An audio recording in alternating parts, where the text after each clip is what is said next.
Welcome, everybody, to a new episode of the Dragon Digital Marketing Podcast. I'm your host, Monique, and you're listening to episode number 40. And today's episode is all about LinkedIn marketing. LinkedIn is such an important social media platform, and it's really special, and you can't miss out on the opportunity of leveraging LinkedIn for marketing your small business online. And here's why.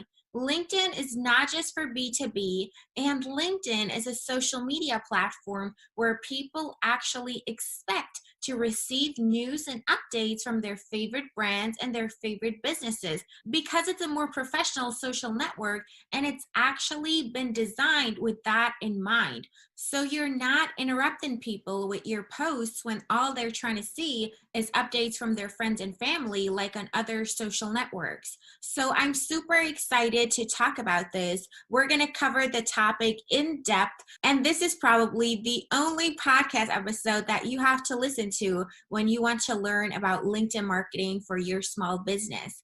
And my special guest who's joining me on today's episode is known as the CEO Confidant. He's an influencer, he's a LinkedIn strategist and LinkedIn expert. Obviously, he's very successful on LinkedIn and an expert on the topic. He's also a TV host, a public speaker, a CEO consultant, board member, and last but not least, a philanthropist. He's a truly amazing person. And I'm so excited to introduce you to Angel Rebo. Hi, Angel. I'm so happy to have you here. How are you doing today? Very well, thank you. Thank you very much for having me, Monique, and thank you everybody who's listening to us today. It's a pleasure to have you. I'm so excited to talk about LinkedIn marketing for small businesses today. So why is it important for small businesses to be on LinkedIn? Well, thank you. Well, it's funny because when I was in corporate America and I left corporate America 5 years ago, I have to say very honestly that I wasn't using LinkedIn at all. But I made it for some reason. I knew that my future audience was going to be on LinkedIn because I've always been a business to business guy. And so I started my, organization, my small company. And I said, I think that, LinkedIn is going to help me. So I started to basically look around and see what people were doing. And my main goal, my number one goal at that time was, okay, so I have had all those many connections internationally with so many people. And also I had already lived in Dallas for 5 years at that time. But I said to myself, let's increase my outreach. Let's have a lot of connection. Let's connect with everybody that has been connected throughout my life. So I started the journey. The first step was literally like going out there, seeing everybody that I already knew for some reason and start connecting with them. So that ended up only like having, because not everybody is on LinkedIn at the same time, but I went from a few hundreds to literally probably like 1,500, maybe 2,000 people. And that sounds a lot for people that are starting on LinkedIn, but I said, no. I really want to like start going to the next level. So what about the connections, which are my second level connections, which are connected to my connections? Let's just start. And that really started the journey. So I consistently started to go and reach out to my second level connections. And obviously, as I was doing it so much and I was using so much time, I said, how can I automate that? Then I started a small like benchmark. I downloaded 3, 4, 5 different tools. I chose one of them and I started using that tool. I learned a lot. I made a lot of mistakes, and I did things that I didn't know that they were written on the terms and conditions of the contract with LinkedIn. I got restricted, and obviously I was extremely frustrated because you don't know what you don't know, right? So you think that you're doing the right things and you're being cautious and everything, but it wasn't really that cautious, apparently. So I made a lot of mistakes, but obviously those were lessons. And something that actually one of the mistakes I made, besides those trying to make so many connections that got restricted, was how do I keep those relationships warm? Because a connection that means nothing unless you have a conversation with them. And not everybody's open to, have those conversations, not open. So I decided I'm a very unconventional guy. Let's put it this way. I don't like to do what everybody else is doing. So, I obviously, as anybody else also, after choosing a couple of tools to automate my work, what I did was, okay, so who really knows about marketing with LinkedIn? And I started to download some PDFs, some ebooks, some some of, you opt into a particular offer and you get some basic information. I started trying things and I didn't like them. They didn't work for me. So I said, okay, so I'm going to be myself. I'm going to be Angel Rebo, the CEO of Confidant, talking to all these people, and I'm going to use unconventional messages.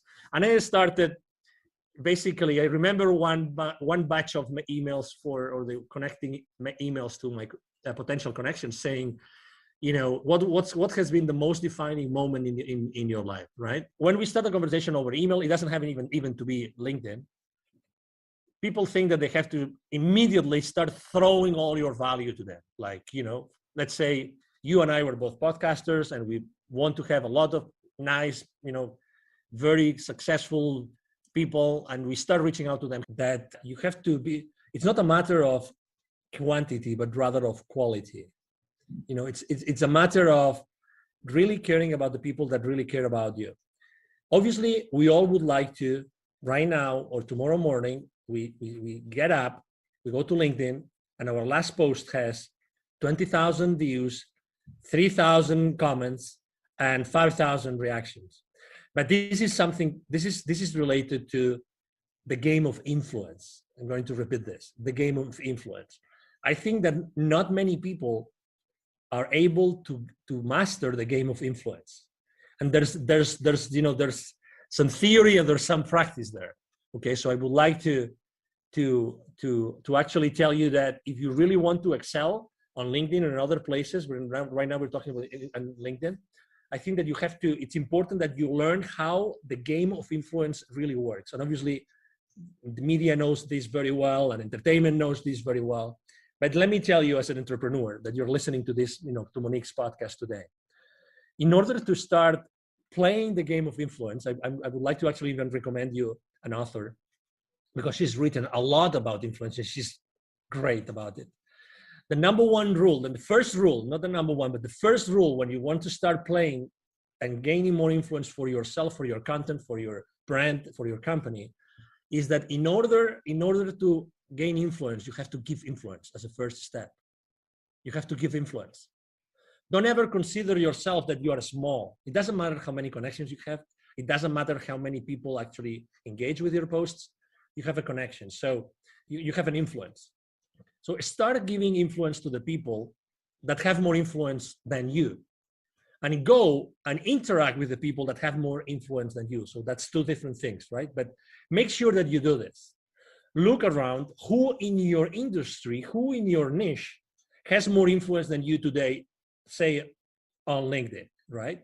And go there and try giving them more influence. So interact with them, because this is going to help them. And if they are professional enough in that, they will follow you back and they will start giving you influence back. You want to coach someone, or you want to consult someone, you want to, for instance, help corporate executives to get out of the corporate world and set up successfully their venture, their company. Is LinkedIn the right place? Of course. But also if you're offering, let's say you're offering luxury hotel stays in, I don't know, in Bahamas, for instance, or villas. Is LinkedIn the right place to do it? Absolutely, as far as you are talking to the right people, the right audience. And when you develop this relationship that they trust you because they have exchanged a few mails, or you have given them some value that they wanted or they needed, then you can actually offer them other things. You can offer them other products. You know what I mean? So at the end of the day, it doesn't matter where you are.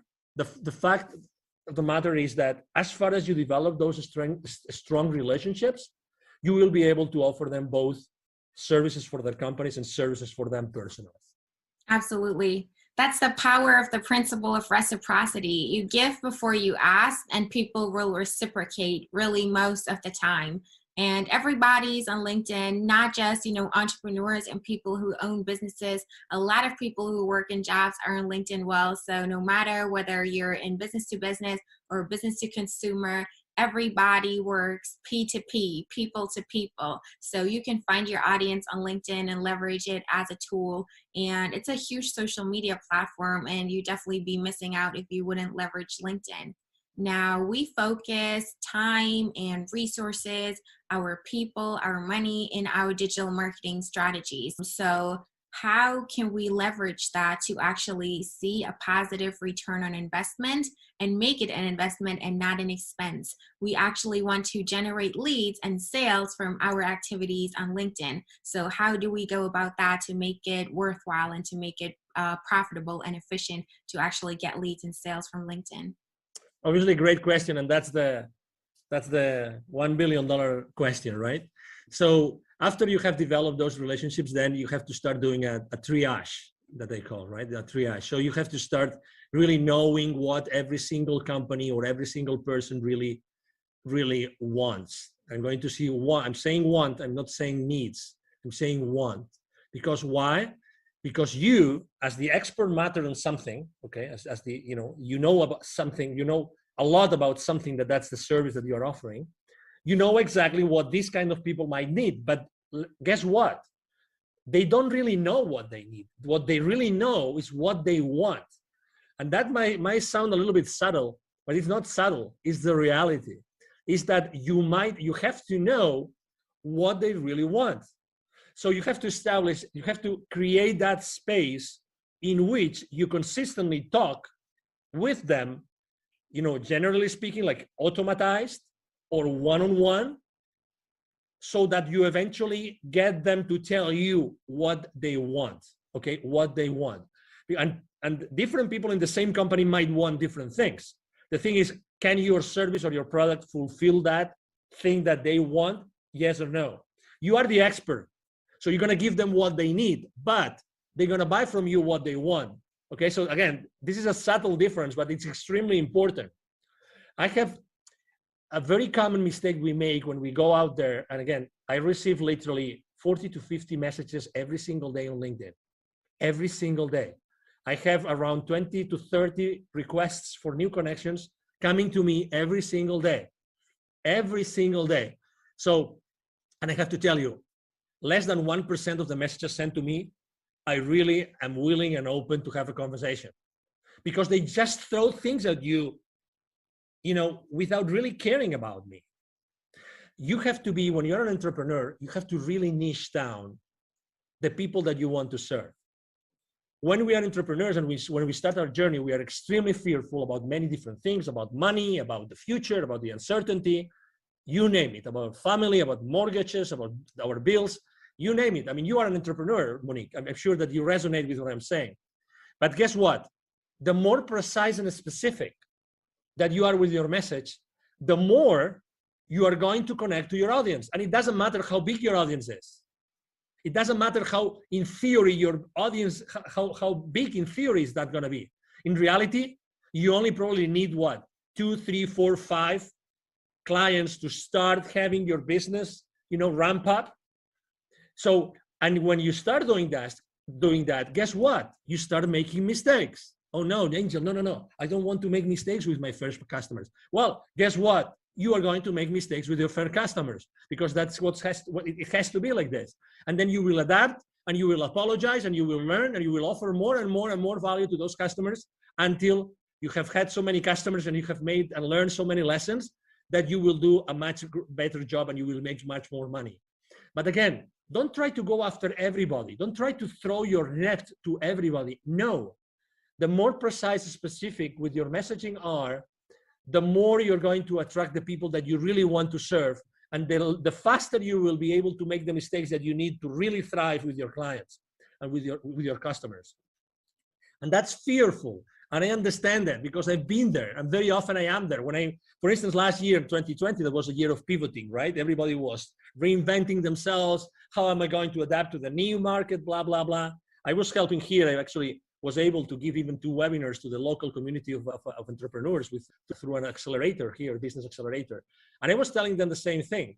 Hey, if you're going to change, make sure what you're going to offer is going to be extremely specific, so you will be able to, go through that process of making mistakes as fast as possible. That expression of failing forward, I love it, because, my number one mantra, business mantra, and actually it's been even published in books, is take imperfect action now. Take imperfect action now. That's my favorite mantra.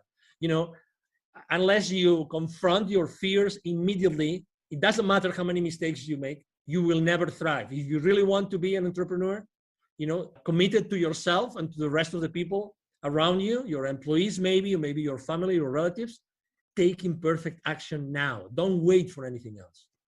Absolutely. I totally agree. In order to get where you want to be, you have to get started. The first step is the most crucial step. And, everything comes from practice and experience. You cannot expect it to be perfect when you're just getting started. You just have to get the ball rolling, and then you get that snowball effect. And basically what you do when you reach out and engage in conversations with your connections is you create a vision match, and you connect what they want with what they actually need and what you can offer them. Bring it all together, align it, and they'll see that it makes sense for them and become your customers and become happy with what you have to offer for them. So do you see any trends right now that are going on with LinkedIn marketing? Well, unfortunately, I have to say, well, number one, I think that I have seen a dramatic increase of people reaching out to each other. Okay. So, and that's obvious because people, when they spend more time at home, they're looking at other options of doing the same thing more efficiently. Or better said, they're looking for being more effective, because we tend to do, as a very good friend of mine tells me all the time, we tend to do the same wrong thing more efficiently, which does not take us anywhere. So what I'm saying is, number one, a lot of people, many more people reaching out. But as I said before, guess what? These people are not personal. They are not personal. So I keep on seeing a lot of people making the same mistakes and doing the wrong thing more and more and more efficiently. Why more efficiently? Because the messages are longer. So instead of being one page of verbiage that you really don't care about, now it's 3, 4, 5 pages. Literally, I really don't understand how this is possible. But anyway, so the successful people that I'm seeing on LinkedIn, number one, they consider the other person individually as an opportunity to develop a personal relationship. As it sounds, okay? As it sounds maybe too raw, but this is it. Number two, the LinkedIn profile is not a place where you actually publicize your professional career, but rather a landing page. And there's many people saying that out there, and I couldn't agree more. A landing page, okay? A landing page. So that means that what you show there is actually you are showcasing your products and services. So again, think in terms, when you're designing your page, your profile, think in terms of this that I just said, okay? I do this not only for my profile, I do this for my clients, because again, you don't want to show your clients, how many years you work for X, Y, or Z. You can always do that afterwards. You really want to show them what you are about. You want to show them real testimonials of people that you helped before. Number three, I see people, obviously there's a lot of people going out of the corporate world. I see them starting to understand how to capitalize on their previous experiences with the new experience, with the new venture, the new entrepreneurial journey that they started.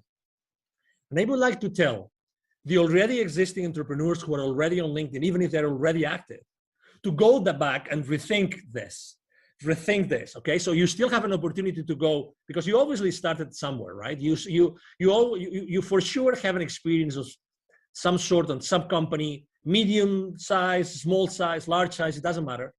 Go back to that experience and think about how can you change your presence on your profile so that becomes a beacon, so that everybody sees this amazing testimonial, this amazing experience that talks to the audience that you want to serve.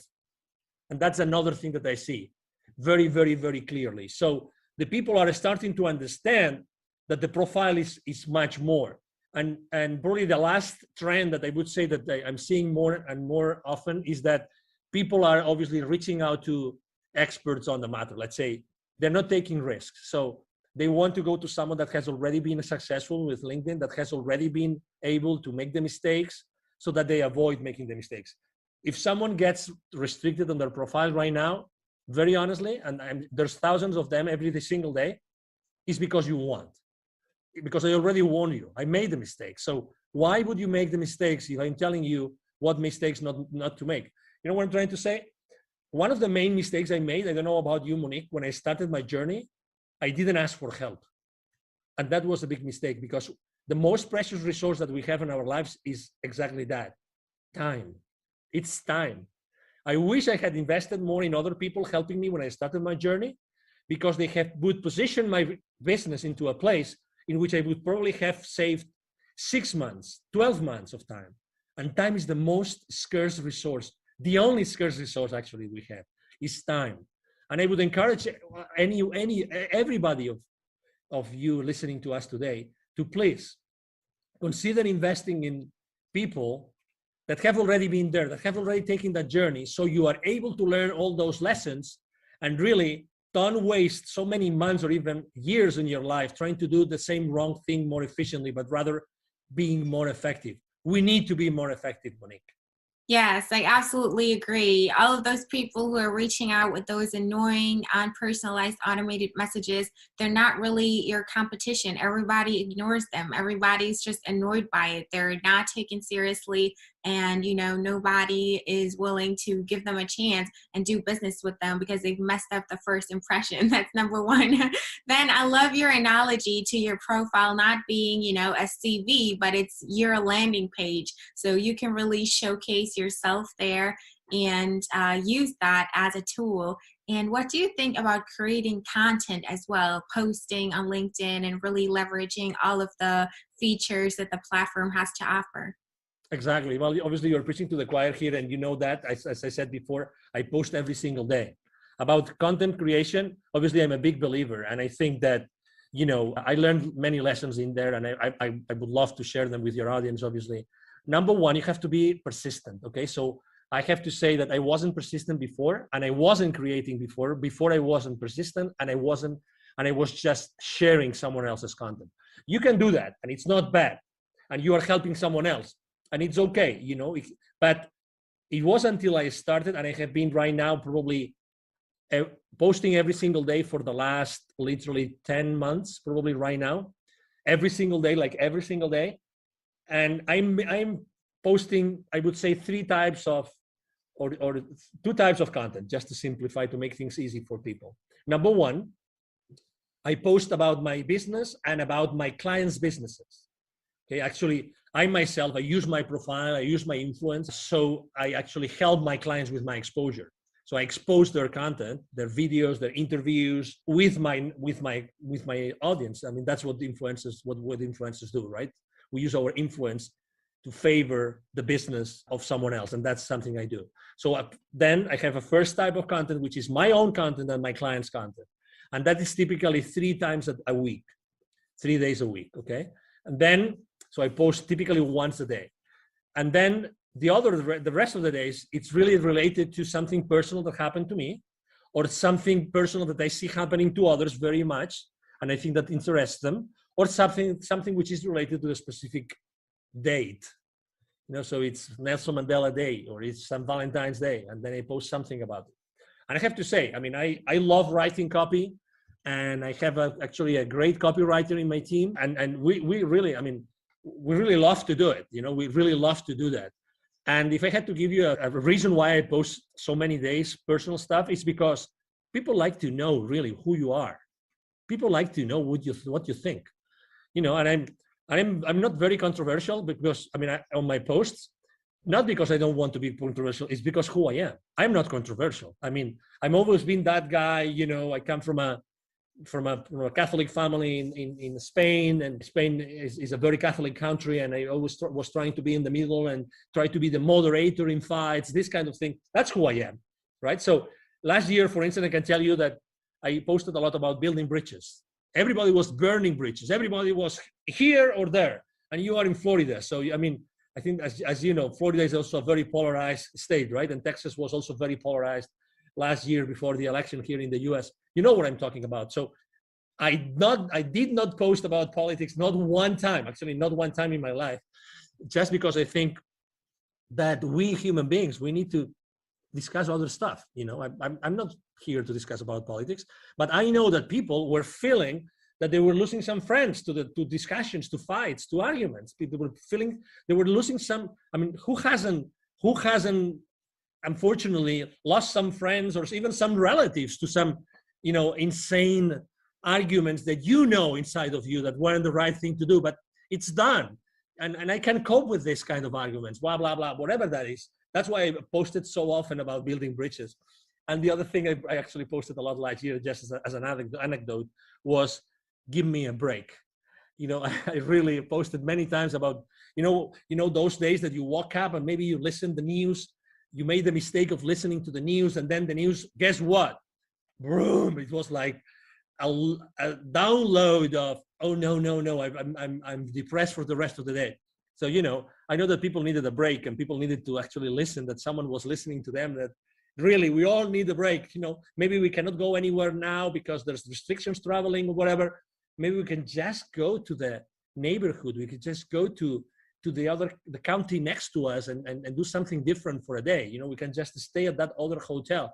You live in St. Petersburg, maybe you don't need to go to the beach, but you like to go to the other side of the peninsula, and it is what it is, just for a change, just to change your mind and put yourself in a different mood, in a different emotion. So I think that it's very important for your audience to know who you are as a person, and also obviously to post about your business, because you want to do business at the end of the day. Yes, it has to be well balanced, that's for sure. Exactly. So what do you think about influencer marketing on LinkedIn? How is it working with influencers on LinkedIn? It's certainly very different from the, stereotype of an influencer who's doing beauty, makeup, or travel or whatever, and they're calling themselves influencers. It's different on LinkedIn, right? Yeah, it's different because obviously, the services that we offer and what we do is really tailored for that kind of audience. But you said it very well. Actually, there's actually, I'm right now in conversations with several luxury brands because they know that they can reach out to thousands and thousands of C-levels that obviously are the target market for their products, right? So yes, it's different. So I would say you have to be extremely professional with what you do. There's no, what's the name? I don't know the name in English for that word. Sorry, it's just coming in Spanish to me. But you have to be extremely consistent, coherent. That's the word. Coherent with what you are putting out there, right? If you are a coherent, you're a serious business person, it's the same thing when you're using your influence for other brands. And actually you have to be even more coherent with that seriousness, with that, that principles and those values that are behind your brand, in my case, the CEO Confidant brand. And you have to be extremely respectful with all your audience. So I don't really see a lot of people using it. And for instance, I'm using it because I already told you I use my influence. So I am an influencer on LinkedIn. But something that I do, and I don't see anybody doing either, is that I go an extra mile, which is I literally generate really hundreds of leads, because when my connections reach out to me for that particular offer from that particular client that I'm helping with my influence, when they reach out to me, they engage with me. Many of them say, "Wow, that's interesting. Thank you very much for sharing this with me." This starts a conversation. This is starting a conversation. So eventually that becomes a deal for my company. So I think that my way of seeing influencer marketing on LinkedIn is not only marketing itself, but also sales.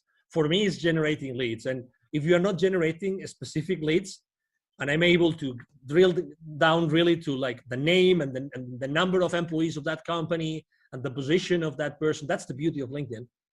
I think that I'm missing my word with my clients.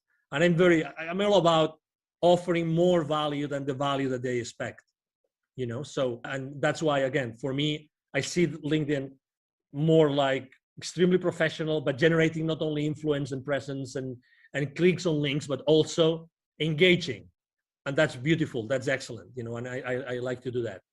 Yes, absolutely. I agree. Influencers on LinkedIn are just people who literally have influence. It's about the know, like, and trust factor. It's about having an image that you keep up consistently. You don't deviate from it. Talk about controversial things like family, beliefs, religion, race, politics, things like that. Those can get you into trouble, and it's kind of tricky to navigate through that. You want to stay consistent to the values that you have and practice what you preach.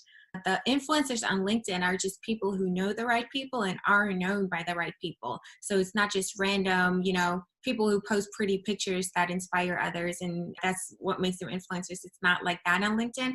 It's a lot more professional. So you have to find those people, reach out to them. The analytics that you get are just amazing. You can drill people down by industry, by position, levels of experience, and so on and so forth to find your right audience and then reach out and connect with the right people on LinkedIn. Yeah, exactly. It's a different game. And it's easy to your point and to your questions, Monique, it's easy to get overwhelmed on LinkedIn. So I would suggest, obviously, you have to build your own system. You need to build a system of systems, right? A system that has different pieces so that all together you keep your sanity, number one, and you generate business for yourself and for your clients. I think that's very, very important.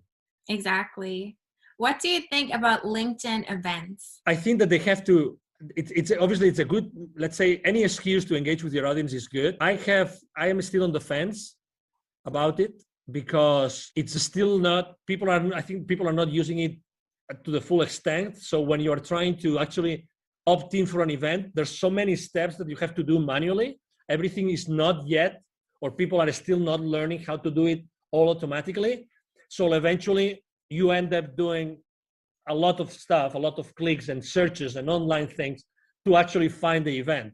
That's my only criticism to event. Are they good? Of course. I mean, at the end of the day, what LinkedIn wants is that you stay with them for as long as possible.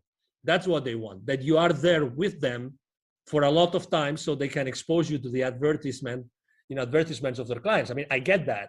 But I think that there should be something else, some more value in there, so that it was really a place where people meet. And right now, I have felt when I'm signing up with events that the system is a little bit broken. That's my experience. Okay, I mean, with all due respect, and this is just positive feedback about the system. The idea is great, but I think that the implementation is not there yet. Yeah, so you don't necessarily need events. You can generate leads just through reaching out to people, messaging them, posting content, and engaging with other people's content as well. Yeah, LinkedIn doesn't really give you a good opportunity to export those leads and, automatically, reach out to them if they've attended your event. It's more like, promoting events that most of the time take place off platform anyways. So they could do some improvement on that for sure, but it's a handy tool and it's definitely worth looking into if you want to leverage LinkedIn to the fullest. I would definitely use, exactly to your point, I would definitely use LinkedIn actually to drive traffic to an outside of LinkedIn event. Mm-hmm. Because at the end of the day, the platform that LinkedIn offers you is like an event scheduling platform. It's not a platform where the event is going to take place so that everybody knows what it is about, right? So you will eventually have to have an external platform to conduct the webinar or the event, whatever the event it is. But again, you can still use LinkedIn to drive that traffic. And obviously, in order to measure your traffic on your profile, it's very easy. You see how many people have actually viewed your profile, and you see this when you go to your main page of your profile, you see that traffic. So as you know, unless you measure something, you don't know if you're really managing it. So I would ask you to track that down continuously, like on a weekly basis. So LinkedIn tells you for the last 90 days, how many people has viewed your profiles. So that's one thing that you should keep into account. Another one is for the posts, how many people actually views your posts. And the third one is how many times you have been on a search. And that means the job search tool inside LinkedIn. But again, it's another way in which you see if the keywords that you're using on your profile are the right ones or not. So as far as again, it's all about, because we were talking about how to drive traffic to your events, right? So keep an eye on all those statistics. And if you keep an eye on those stats and you keep on increasing them all the time, and you know how to increase them, then you will then increasingly attract people to your webinars outside of LinkedIn. Right. So you've touched upon, or you've talked about building that system of systems. How do you go about building a system and really incorporating LinkedIn in your digital marketing strategy and create an actionable plan that you can execute step by step to make it work for you? Great question. Obviously, I mean, I built my system after lots of tries and errors, lots of mistakes. I would say even great. I signed up for systems or subsystems that look great on paper, but then, for instance, the customer support was very bad. And I have to say, for me, customer support of any system or subsystem I use is paramount. Is the most important thing, because when you most need it, you want the support. You need the support to support your business or to support the business of your businesses, right? So I ended up doing a mixture. So there's several subsystems that they use to track the messages on LinkedIn, to track the connections, and to throw campaigns, to launch campaigns to different audiences, because I want to really send the right message to the right person. Then I also use Sales Navigator, because it's part of Sales Navigator is really the high quality search tool. If you do a search on normal LinkedIn, even if you have Prime or Premium, excuse me, I'm talking about Premium. I would encourage you to use, if you can afford it, to use Sales Navigator, because the power of the search tool of Sales Navigator is going to help you a lot to then specifically customize the entire marketing strategy to the people that you want to launch it to. Okay, so we already talked about the several tools, including Sales Navigator. Then I also use a tool that allows me to track literally all those numbers that I told you, every single number of every single post, because as you can imagine, I post every single day. A few times from time to time, I post twice a day. So this is a lot of data. I have a system that helps me track all that data live, like online, like in real time. And that's very important for me, because I can make decisions. I realize even what emojis work better. All these kind of things, how easy it is to read my copy today compared to how easy it was 2 days ago, 3 days ago, 4 days ago, or 4 weeks ago. So I track all these things, and I have a system that tracks it down. And then to put it all together, actually, there's something called, you probably have heard of this. There's a tool called Zapier. What Zapier does is, let's say, it's a tool that allows you to actually integrate the rest of the tools. So I would say, if I can use, and with all the respect to all the people that believe in God, including me, right? Zapier is the God of technologies. Okay, Zapier is like the octopus.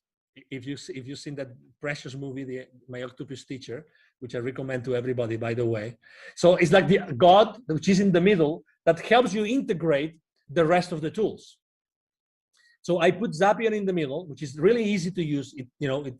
And it helps you manage different triggers of different events happening in different places. You can actually integrate email into that. And I have actually also, and that's the last part of my system, I have built actually spreadsheets on Google Sheets, fully integrated with the rest of the system, so that I have a dashboard. Okay, so here you are.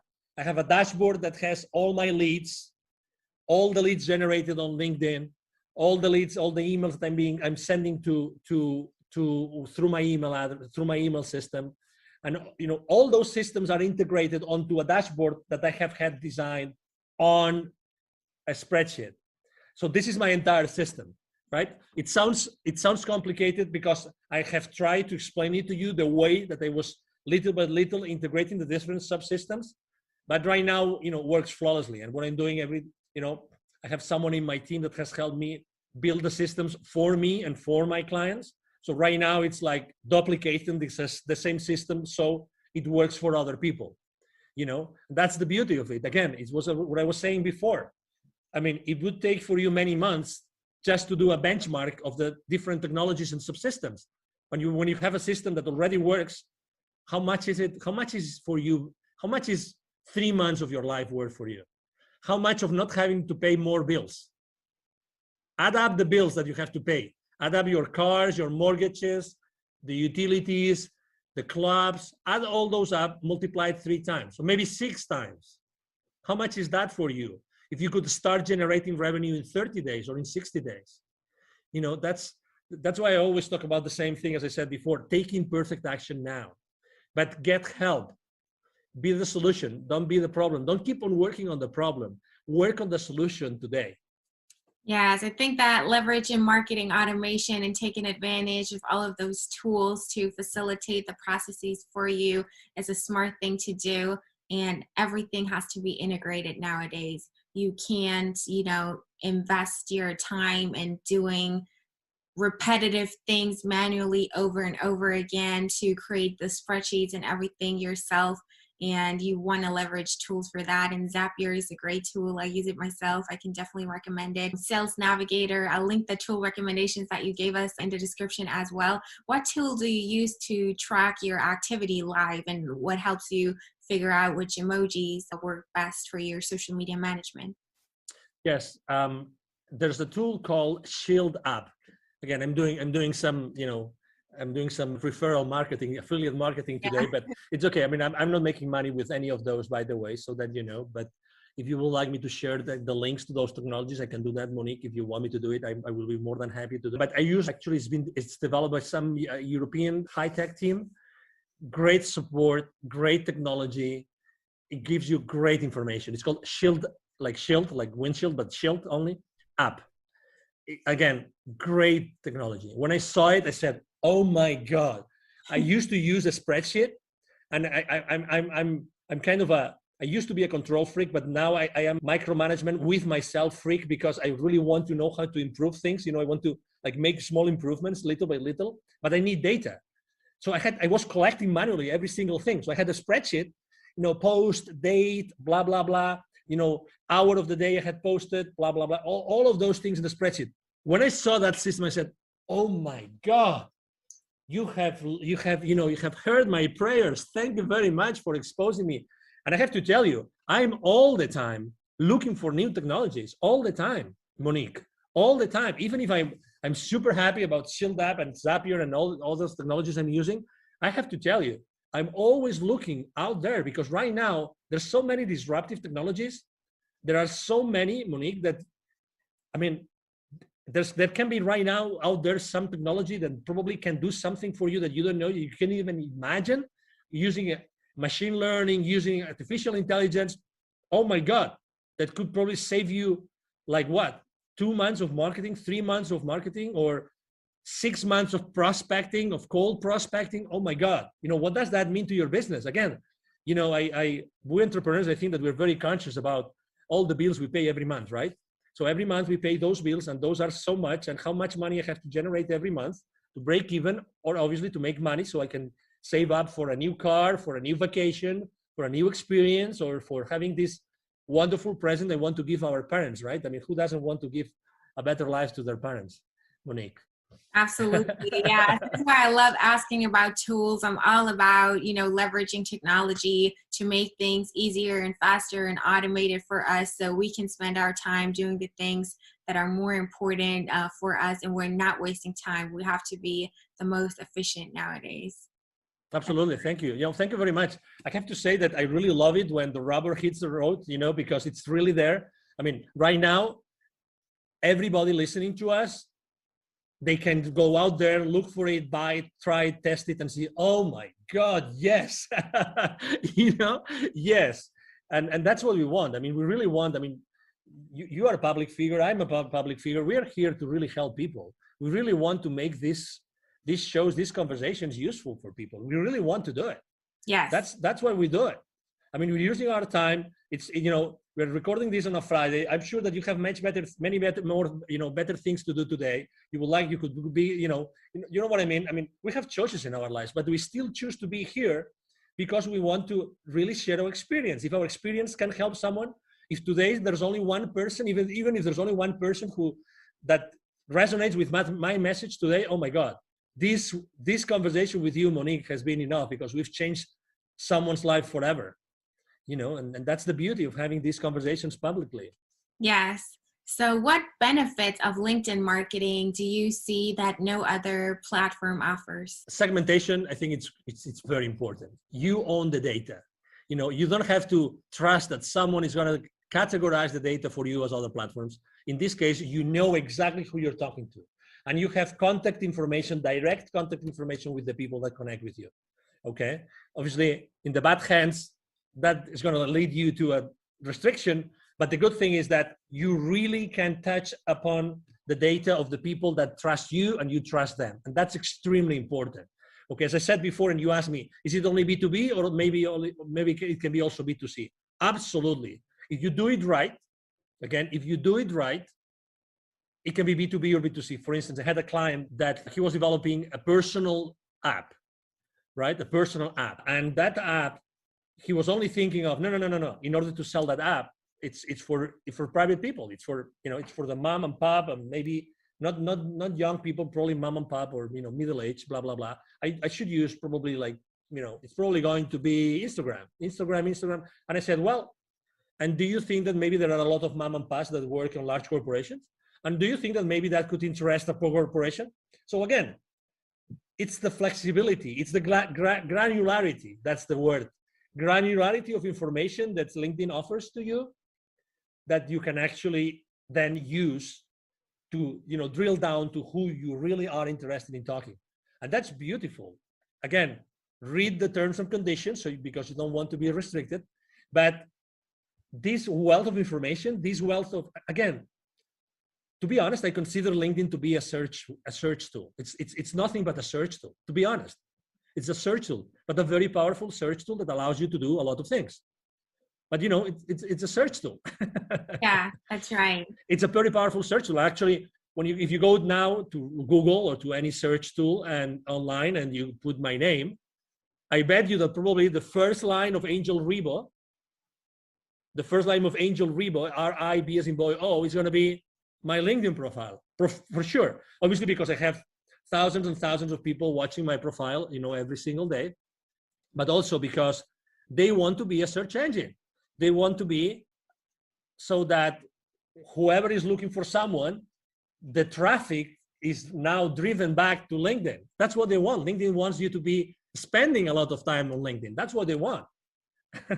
Yeah, so it's self-reinforcing, and your goals and the goals of the platform are aligned, and they keep pushing you more and more because you do what the algorithm wants to see. You don't, try to drive people away from LinkedIn and, always link to other websites and try to get them to leave LinkedIn or whatever. No, you're using the features that LinkedIn offers you to engage with people and pursue your marketing goals, and you're doing it all on the platform. You're using their events feature, their messaging feature, you're sharing content directly on there, you're endorsing people, receiving recommendations, giving recommendations, and collect everything on LinkedIn and use that as your marketing tool, use your profile as your landing page, and that helps LinkedIn out. And if you help them out, they want to help you out too, so they're not going to punish you. They're going to give you an amazing organic reach and all of that, and it's just a win-win. That's right. So LinkedIn also has this feature where you can publish articles. So you can also use it as an extension of your blog and publish stuff there on LinkedIn. Do you recommend doing that as well? That's a great question. So I have used it for my clients. I have used it for my own only one time.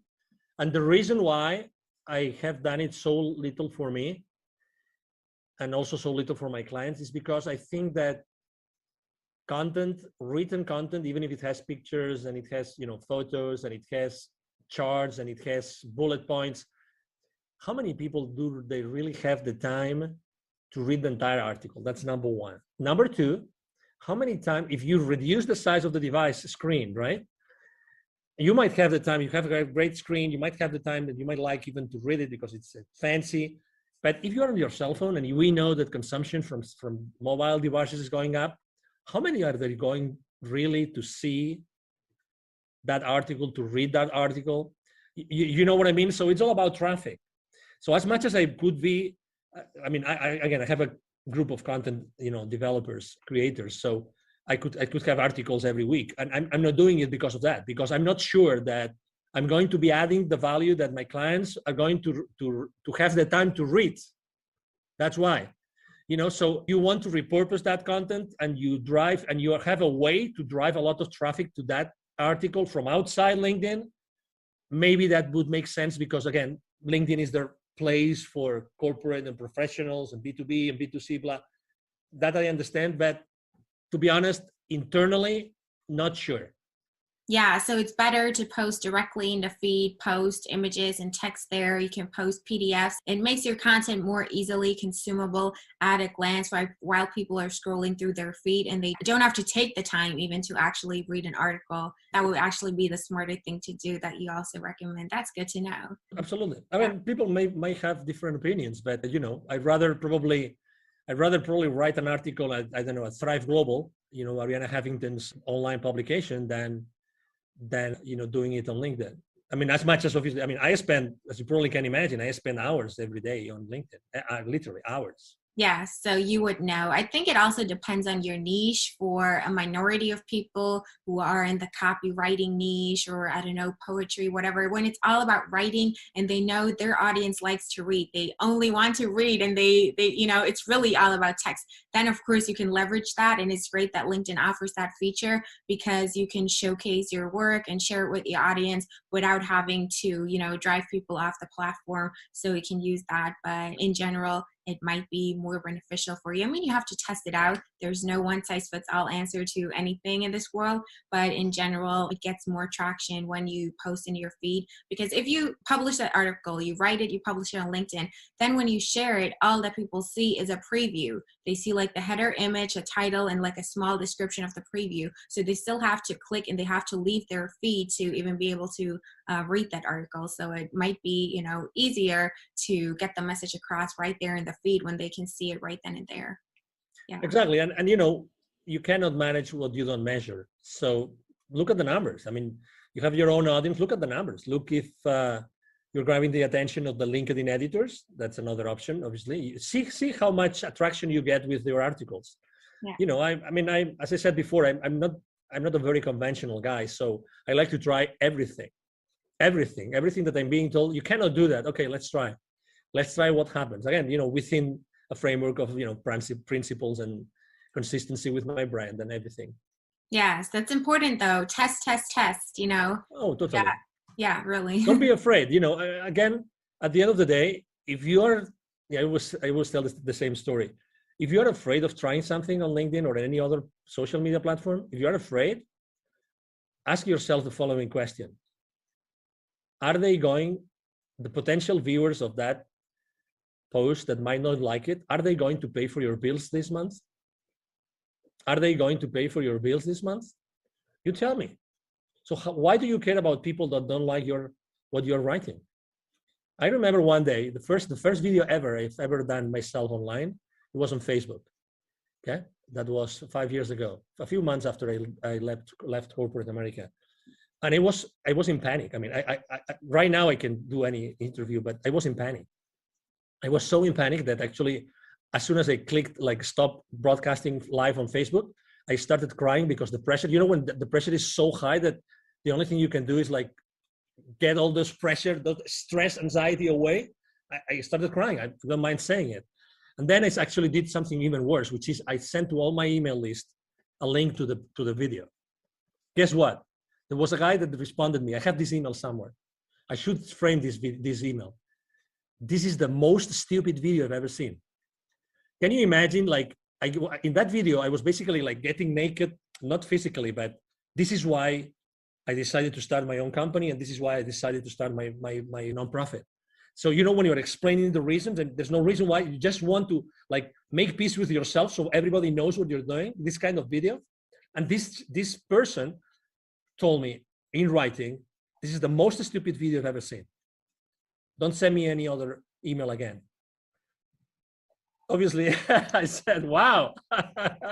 But I mean, probably some people would have said, I didn't respond to the email, but some people would have said, oh my God, it was probably pathetic. I was pathetic, and oh my God, maybe I shouldn't do this anymore. Or the other way around. I mean, I realized that video was my thing. And honestly, I mean, right now video, I love video and I use video as much as I can because it's much more direct, and people prefer to spend 2-minute video, and if it has subtitles, even better. than doing many other things as far as content consumption is. Yes, So, don't listen to the haters. They're just jealous. They're, trapped in the rat race themselves and unhappy with their life and their corporate job. And, they just can't be happy for you that you got out and started your thing. And you have the courage to, make a video and share your emotional experience and exactly. your reasons there, and just want to hate a troll. Yeah, always keep that in mind. Don't let it, paralyze you or make you doubt yourself. Just ignore it. It's the best thing you can do. Yeah, exactly. And when someone said, I don't remember which of these online very famous marketeers, I went to their conference, and they said, when you see the number of haters increasing, it means that you probably are doing something right. Exactly. You're doing something right. So people, and some people might actually don't like to see that you're doing things differently, and they might take it personal or judgmentally. So, but that's okay. It's okay. You don't have to please everybody. You're here to help the people that want to be helped, and not everybody wants to be helped, and that's okay. That's why I said, niche down, be consistent with the same message with the same people. Yeah. Are there any LinkedIn marketing tips or best practices that you haven't shared yet and you definitely still want to share in this episode? Well, make sure that you use a lot of your keywords. You use a lot of keywords in your positions, your experience positions, and your about section. To be honest, the about section is not as important as people think it is, because it's always hiding. So people don't even go there and click. It's easier for people to see your experience than to see your about section. So don't pay too much attention to that. What else? Tag people on your posts. I think that works. If some people do not like to be tagged, they will tell you. I get messages every week of people saying, thank you for tagging me, because I needed to listen to that message. I needed to read your post today. So, so again, don't ever think that, don't prevent yourself from doing something because you think that you might upset someone. Never, ever make a decision thinking on these terms. Honestly, never. And so I do tag people. Another very easy tip I can tell you is that it's been shown that the perfect number of hashtags on your posts is 3. I would recommend you to actually choose the right tag hashtags for what you're doing. And I like to use hashtags that have huge outreach. I like to use 3 hashtags that have huge outreach, because very often I get this notification that, hey, your post got trending on innovation or on technology or on any other, or on startups or any other of the hashtags I use. And obviously, who doesn't like that? Who doesn't like to be found like your post is trending on that particular hashtag? That's very nice, right? It and everybody, is, exactly. Don't be afraid of reaching another tip. Don't be afraid of reaching in theory, highly powerful people in corporate America, because they are as human beings as you are. And again, if they don't want to connect, they will not. So just have a genuine conversation from you, whoever you are. I'm XYZ, and I'm reaching out to you because of this, and that's it. Again, don't be afraid of making mistakes. There can be, I have really, really like very powerful people on my link. Yes, verify their claims and look for some social proof before you just blankly trust anybody on the internet. That's right. Exactly. So, Angel, how can people reach out to you, find you, contact you if they want to learn more? Maybe they want to work with you. Absolutely. Thank you for the opportunity, obviously, again, Monique. So it's very easy to find me, obviously, on LinkedIn. My name is Angel, last name Ribo, R-I-B as in boy, O. My brand is the CEO Confidant. So if you go to even if you go to Google, you will find me easily, Angel Ribo. I have a team of people working with me. So we answer all the messages on LinkedIn, those 40, 50 daily messages on LinkedIn, they all get answered, all of them. And also my emails, I would like to actually offer my direct email address. And again, I respond, either myself or my team will respond the emails. My email address is angel@angelrebo.com. angel@angelrebo.com. That's my email address. And again, I would love to engage in a conversation with you. You're welcome. It's been my pleasure to have you here. You shared so many valuable tips. It's amazing Highly appreciate it. And I Of think course. it's a great interview. Thank you so much. Absolutely. Thank you very much, Monique. Thank you so much for watching and listening to this episode. This was a super valuable episode packed with actionable tips and tactics that you can start executing today. We're happy to help you out.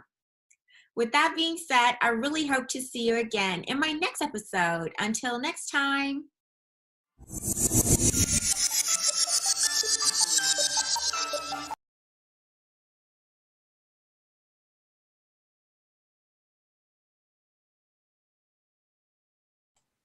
Well, welcome everyone to the Real Life, Real Conversations with people who have had amazing success from around the world. Today's guest is from Barcelona, but these days he lives in Texas. He's the CEO Confidant. He's a philanthropist, the leader of his own business. He coaches high-level executives on global expansion. And I hear he is a very, very nice guy, and we're all going to find about that today. Welcome to the podcast, Angel Ribbo. Thank you very much, Rob. You were very kind with your introduction, very warm. And obviously, thank you also to the audience who's listening to us. What an opportunity. Thank you so much. Mate, not a problem at all. Texas is a long way from Barcelona, mate. Let's go back before we get into what you do these days. What was life like in Barcelona? Because I don't know many people who would know much about that beautiful place of the world. Yeah, so I was born like 1 hour away from Barcelona, but when my mom and dad decided, thankfully, gratefully decided to send me to college, you know, I chose a college, technical university in Barcelona, and that's why I ended up in Barcelona with 17 years old, and then I lived in there for many years until the 90s, and then I left Spain for good in the 90s. But if I had to blame someone why, you know, someone did that, I would probably have to blame mom and dad, because they first, number one, they made me study French when I was in school since third grade. And at the same time, they signed me up for a, private school outside, normal hours for English. So fast forward, I was like, 12th grade, like finishing high school, and I was able to speak fluently both languages. And I think that definitely, conditioned in a positive way my life. Yeah. And that, I've lived in 7 or 8 countries already. And yeah, the last one is Texas, where I live now. I've been here for 10 years with my family. So yeah, I've been really blessed. I think it's thanks to my mom and dad. So I hear learning French sort of can help you get a date. Is that true when you were growing up? Well, French helped me. I'm going to tell you what it helped me with, because I was in 9th grade, and the French teacher said, "Hey, we're going to do this trip to France. It's going to be a 2-week trip. We're going to take a bus from here, and we're going to go to France. We're going to visit all those amazing castles of this Loire River. Yes, amazing places, all of them." And I was in charge of organizing it.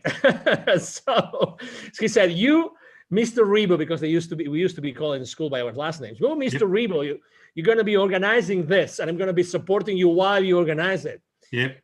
And I had to say I paid the least amount of money of everybody attending that trip. So it was good. My experience with France has always been really positive, to your point, Rob. So you're a good CEO back then by getting everyone else to pay your way. Yeah, but nobody knows. Actually, it's the first time ever I disclosed this bit of information. So if any elementary school mate was right now listening, would say, "Oh my God, I cannot believe you seem to be so honest. Come on, Angel. You were honest. You did all the work." Exactly, I did all the work. So what did you study at uni? Great question. I studied computer engineering. I have to confess that after the second semester, I hated it. Yes. But I was really good in computers at high school, so I picked computer engineering. I had a good mark. Depending on the grade you have, you can get to better universities. I got a good one. I chose, my first choice was that particular school, but I didn't like it. So actually, I had to really, really, really row against the stream for many semesters until I reached probably like the last 2 semesters where all the subjects were like less like technical oriented, but more business oriented and business wide impact kind of, subjects. And that I really liked a lot. And then I did an MBA at the same university when I finished. So did you go straight into corporate life after that, or did you do your I actually own business? stayed. What happened? You're asking so many great questions. It's funny how nobody has asked me this before. Actually, I stayed at my university because I was so frustrated. Yes. I stayed and I worked for the rector, which is the president of the university. He had an international office. So he said, I think you would be a good guy for our international office. And exactly. So I was working for the rector's office for 4 years before I jumped to my first ever corporate job in Barcelona. Yep. Wow. So you've said, I was reading up about you, you've lived in a couple of other countries before moving to America. Where did you go after Barcelona to get to the States? Yeah, well, that's a great question again. I lived in Czechoslovakia when they were still communist. Yes. For a few months because I had an internship there. I was very active while I was getting my degree, and I was getting internships almost every single year. I also lived in France. I lived in Finland as well. Yes. Then I moved to the UK, and that was the last time I lived in Europe. My last place where I lived was in the UK. And then I moved to Latin America. I lived in Mexico first, and then I lived in Cuba, and then I lived in Mexico again. And then I moved to the US, where I have been for the last 10 years. That has been kind of my international itinerary. And was there a reason you picked Texas, or was that the family choice? So I have 3 kids. 10 years ago, they were much younger, obviously. Yes. And education for me was extremely important. One of my kids had some challenges, so I wanted to give my kid the best education possible when I was coming to the country. Yep. And someone that was working with me said, hey, if you go to that particular place in Texas, the school district is amazing. You're going to be supported. You're going to have everything that you need and your kid needs moving forward. And that's the reason, because the company I relocated with, they told me, hey, we have like 30, 40 different offices in the country. You pick whatever you want to go. You can go to California. You can go to Massachusetts. I picked Texas. Yep. Awesome. I've been to the States many times. I haven't been to Texas yet, but it is on my wife and my checklist to go to. So I hear it's a lovely place. You will have a lot of fun. I can guarantee you that. And you will see a lot of cowboys too. Well, we have a few in Australia if you leave out of the city limits, and exactly very, very similar. You're known around the world as the CEO Confidant. Before we get into what was that, who has been the biggest influence in a business sense in you growing up to become who you are today, TV presenter and everything else? Yeah, I would say that it's probably my father. My father was an entrepreneur. He originally, he was born in the country. Yep. There's still a 𝐫𝐞 ranch in Spain, in the north of Spain. Yeah. So he was born there, and I would spend all my summers there playing with my cousins. And so my father, when I was a kid, he already had a couple of companies, and he was the CEO for a couple of different companies. And I was growing up, he was diversifying. And he ended up working in many different industries, mainly food and energy generation, eventually industrial gases as well.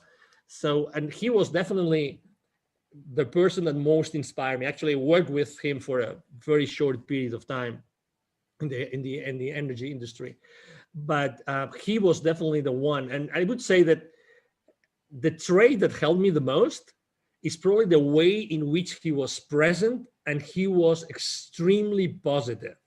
Extremely positive. He would be the guy that he would get into a room and he would change the humor of the entire room. Yes. Nothing was impossible for him. Nothing. And in perspective, I mean, if you think about someone coming out of, the countryside, his first ever job outside, not the cows, but the sheep and the goats and the wheat fields, was actually as a carpenter. That was his first, profession ever, was being a carpenter, because a cousin of him taught him. So, and he ended up, closing those, multi-million-dollar deals with huge financing, American corporations. in the world. So definitely he's been the one. He's still alive. So he sounds like the Spanish version of Tony Robbins when it comes to positivity. Maybe, yeah.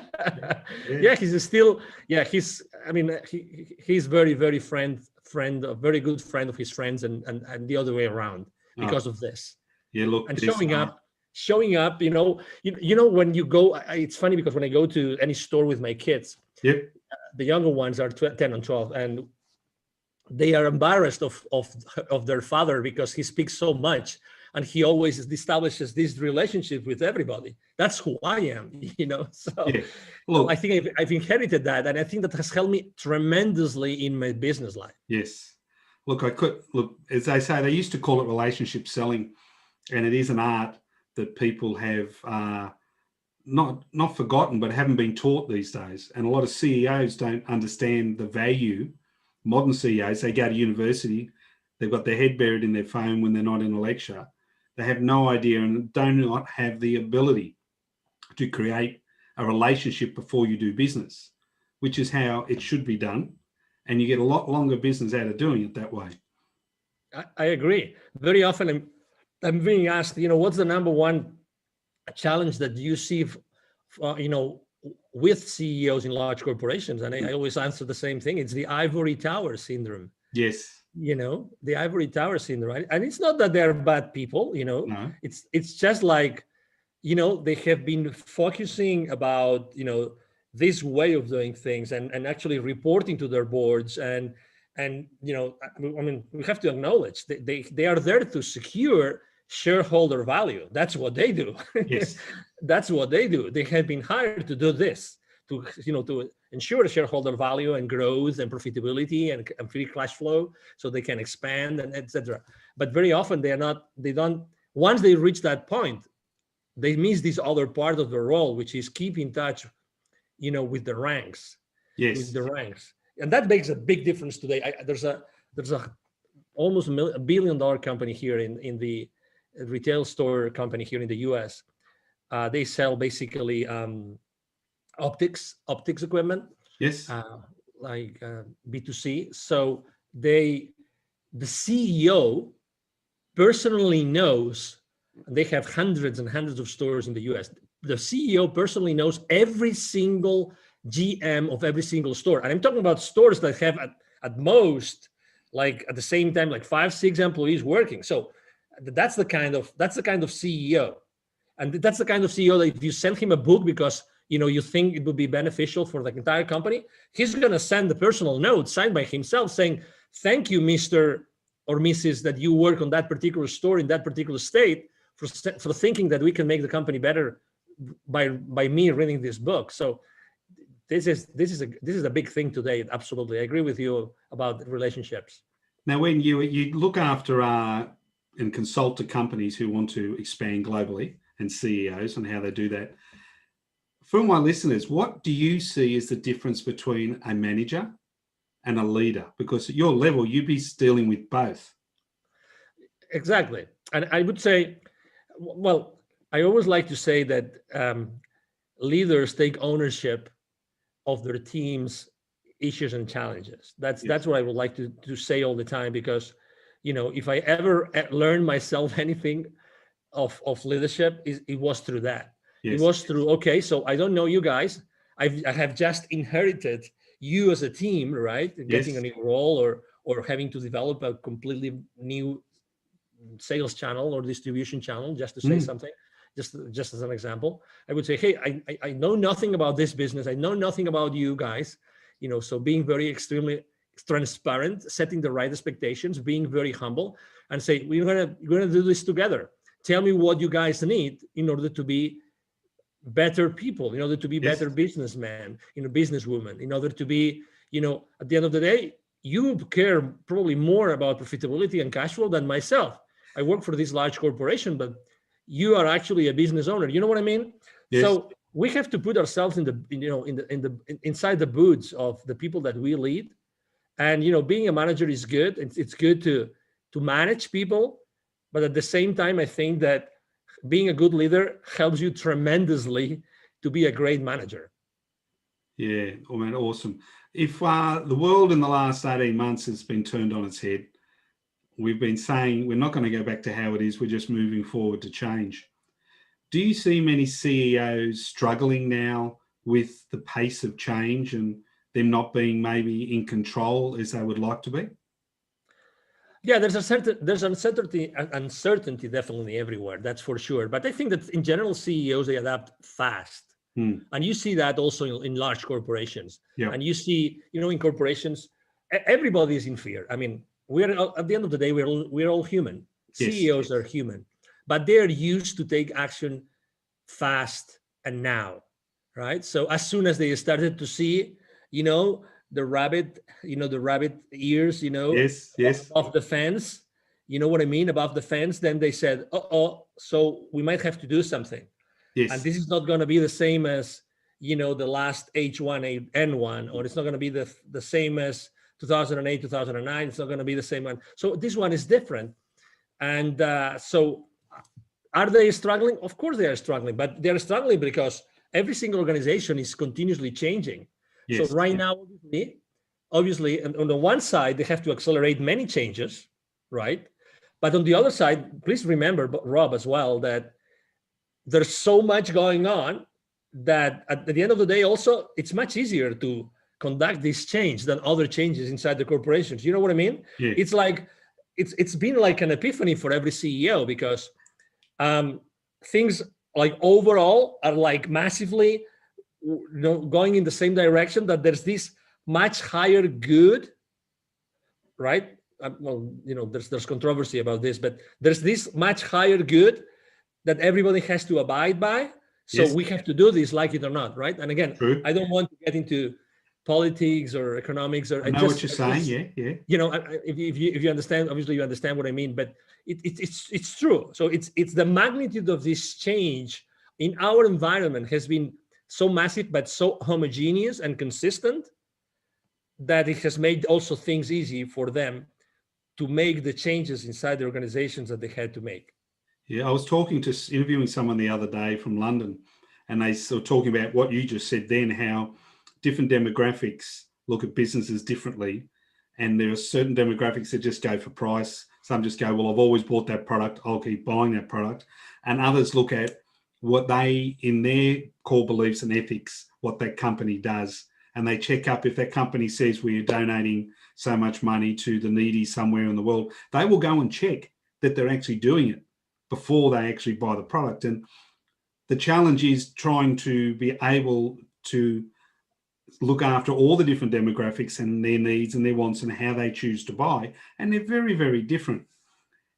As we hope by the end of this year, we come out of this post-COVID challenge that we have around the world, what do you see is going to be the biggest change with your customers when they come to dealing and expanding globally? Obviously, moving physically around is going to be a big challenge. Yeah. So being able to, obviously, there is always going to be the need of products and services that are being created in one part of the planet on another part of the planet. Yes. That is always going to be like this, just because every single part of the planet, and we're talking about innovation before, right? Yes. Every single part of the planet, every culture, every geography has different levels of development. That True. is what it is, right? So not every single geography is going to be good, even just taking into consideration, resources, natural resources. Not Yes. everybody is going to have the same products, the same services. So there's always going to be a need, like, to balance globally products and services. That's always going to happen. So the problem now is probably that, how are you going to make sure that the world is going to adapt, so that if you still want to use internationalization or globalization as a way to expand your business or to accelerate the growth of your business, you will still want to really know, and you were talking about consumers just a minute ago, you still need to know what is going to move that particular consumer in that particular area, right? Yes. So that's why I think that now that the physical movement, the physical mobility, that's the right word, it's going to be more challenging. I think that people that have the expertise and the knowledge of how to systematically approach new markets and land on those markets and being able to adapt or first analyze and then adapt those products and services into this new, this new geography and this new, habits, consumption habits of this, population. I think it's going to be really an important. It's already an important challenge for many companies. I see. I was talking to a CEO the other day, and he was telling me how some companies, and I'll use a production term, is they have taken their base load for granted while expanding. So where their base, which basically pays their bills, and there when they expand is their profit. And so they're looking at all expansion, but what COVID has proven, they've now turned back, well, we can't export here or export there. I've got to go back to my normal market. Oh dear, my normal market now has 3 or 4 competitors who are really eating into our profits and our market share. Do you see that continuing, where CEOs who haven't got their eye on the ball maybe have missed some of the opportunities that could be right in front of them rather than just looking overseas? You see how funny this is? You just gave me an example of someone that was really being challenged because of, he might have forgotten his backyard, right? He might have forgotten that, he used to be maybe number 1 in his local market. Now he's not anymore. And now he's having problems. That's why, again, I think that the question is not if, the question is how.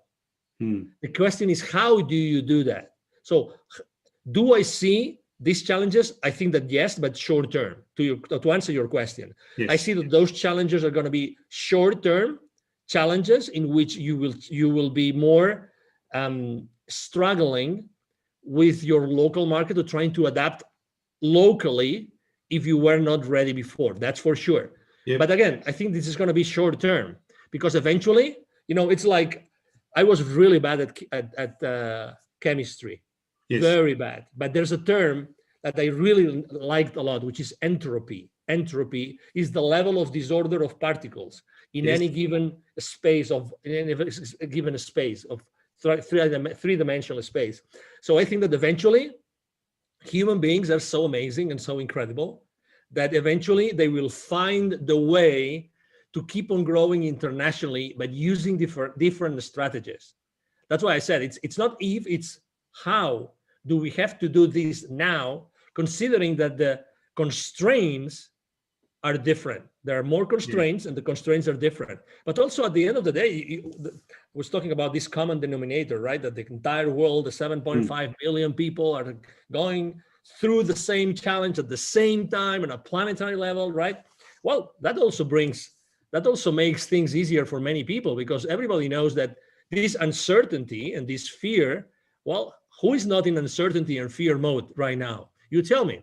Only a few crazy like you and me, maybe. You know what I'm trying to say? You know that individuals at the human level, right? At the human level, they are suffering this. Yes. It's a reality. And we all cope with fear and uncertainty in a different way, but I always try to coach people when they have fear and uncertainty. I say, use it as fuel. Use failure as fuel. Use fear as fuel. That's a great answer. Turn it around, it'll get you to where you need to be. Or if you do the other, it'll hold you back. Yeah, it's a great great answer. That's why I think we are brought up, we are raised to actually allow fear to stop us, like stalled. Yes. We are stalled. How many people has not been stalled for the last 12 months, or maybe let's say April till now, like stalled. So this is a great, like really, this is a great way to actually play with the minds of people to make them realize that this is one of their superpowers. It is one of their superpowers. When they're asking, people sometimes ask, what do you think is your superpower? I think that converting fear into fuel, into excitement, into opportunity, into a solution. I think that's great. Look, Keep going that path. I spoke to a young fellow one day. He was, talking to me about he wasn't very good at sport. And in Australia, it's cricket, could be baseball. It doesn't matter what it was. And I looked at him, and he was using fear for not going out there. He said, I'm not as good as everyone else. And I said, Joe, it's better to go out and swing and miss than to carry the oranges. And he looked at me. I said, because no one ever remembers who carried the oranges, buddy. True. And he never carried the oranges again for the rest of the season. Yeah, true. He didn't need a lot of runs, but he still had a ball. As we move on through what's going on, and you're going to see a very different type of CEO before COVID to afterwards. If a CEO came to you and said, Angel, what is the one skill I need to make sure I can excel at for what is going to be coming after we get through this pandemic, what would you say to them? My favorite mantra in business has always been take imperfect action now. Yeah. Take imperfect action now. I think that if I had to pick only one thing, I would say that you should be able to lead in a way that totally aligns your organization. Okay. There's many different ways to do that. Yes. And again, I know that, CEOs at the end of the day, they go to the principal's office, AKA board of directors, yes, right, to present the results. I know that they have to do that, but still, that's definitely the one thing that I think that they should be excelling in right now. Yeah. Again, because remember, this everyone talks about herd immunity, right? So right now they have a whole team of tens or hundreds or thousands, large corporations of people that are following them, blind eyes. So right now, being authentically the human being that the people expects to see in you is more relevant than ever before. Again, remember, when people are in fear, they stall, they stop, they are blocked. You can't be rational with them. No. You cannot put numbers on the table to show them that they have to do A, B, and C. You have to touch upon their human side. And not everybody is able to do that. No. That's why I said, you have to be able to make sure that you excel on that relationship, on that leadership that will allow you to develop and have more genuine relationships and connections with your employees than any time before. That definitely is right now, clearly for me, the number one challenge and the number one piece of advice I would give them. Now, leading on from that, I did dig in about you a little, and I hear that you have another passion, and it's about helping kids in South America become mini entrepreneurs, but using local resources. What's that all about? Yes. So when I was living in Latin America, I lived there for almost 10 years. Yes. I was working for several corporations. All the time I was basically helping them develop business in different, qualities, in different categories. And all the time I was doing like a consultative kind of sale. Yeah. So I was always reaching out to the C-levels of those corporations, to the CEOs of those corporations to close those deals. I would always have 2 or 3, face-to-face meetings with those CEOs in order to close those deals. What does that have to see with underprivileged kids in Latin America? Well, most of the time, the kind of corporations I was serving were corporations that would have manufacturing plants outside the cities. Yes. Or even in rural areas or in suburbs, right? So typically in the third world, when you go to these areas, those areas are really the underprivileged areas. These are the areas that have the most poverty. So every time I was going to one of those fancy C-level meetings to close a deal or to start a negotiation, every single time, like 5 minutes before, I was parking my car outside this manufacturing plant, and some kid would come to me and say, hey, would you buy some gum from me? Would you allow me to protect your car while you are inside? Will you allow me to clean your car, to maybe wash your car while you are inside? So all the time, because whenever I stopped, even at the traffic lights, there would be kids offering me things. That's what happens in third world countries. So all the time, I was like connecting with the high level, high net worth people. And at the same time, the same day, I was meeting with these very underprivileged poor kids. And that was happening to me all the time. So I reached a point in which actually I had some sort of spiritual experience in which I had this very, very, very clear message that I had to use all those connections with these very high level people. I had to use them with the bottom of the world, which is the underprivileged kids in Latin America. And I decided to, so when I had this kind of vision very clear in my mind, I said, okay, let's do something about it. Let's create a foundation. I reached out to a friend of mine. He called his father. All three, we created Wisdom for Kids, which is the foundation that you just named. Yeah. And in what way did you end up making a difference with those kids? How do I make a difference with those kids? Basically what we do is we have a path in which we take the kids to. So initially we connect with communities that we know are, very high, they have high levels of poverty. We talk to the community leaders, we tell them we want to do this, and then they say, how much it is? And then we said, no, it's for free. So we just want to gather the kids. And then what we do is we organize a series of workshops, which basically open their minds, the minds of those kids, to more possibilities. Yeah. The number one boundary that these kids have is obviously that they think that they're not worth it. They think, their self-esteem is to the ground. Then, they think that they can only do whatever they see, in their environment. Yeah. And obviously that's not the world, right? My reality is not their reality. Let me give you an example. I remember going to a community only 25 minutes drive away from Mexico City's airport. Can you believe that I visited several communities of kids in that area? No one had ever seen an airplane. Can you believe that? No. So imagine, just 25-minute drive for me. Yeah. Those kids had never seen an airplane, maybe on a movie, never a real airplane. It only took someone like a parent or tutor or whoever, to take a ride, but it wasn't out of their scope. When you live in a community or you are, as you know, it's like when you are pregnant and suddenly, or your wife is pregnant and you see all the pregnant ladies every time you go out. It's the same thing, as you know. We are trying to do this. So these people think that their world, obviously those poor kids, they think that their world is really limited.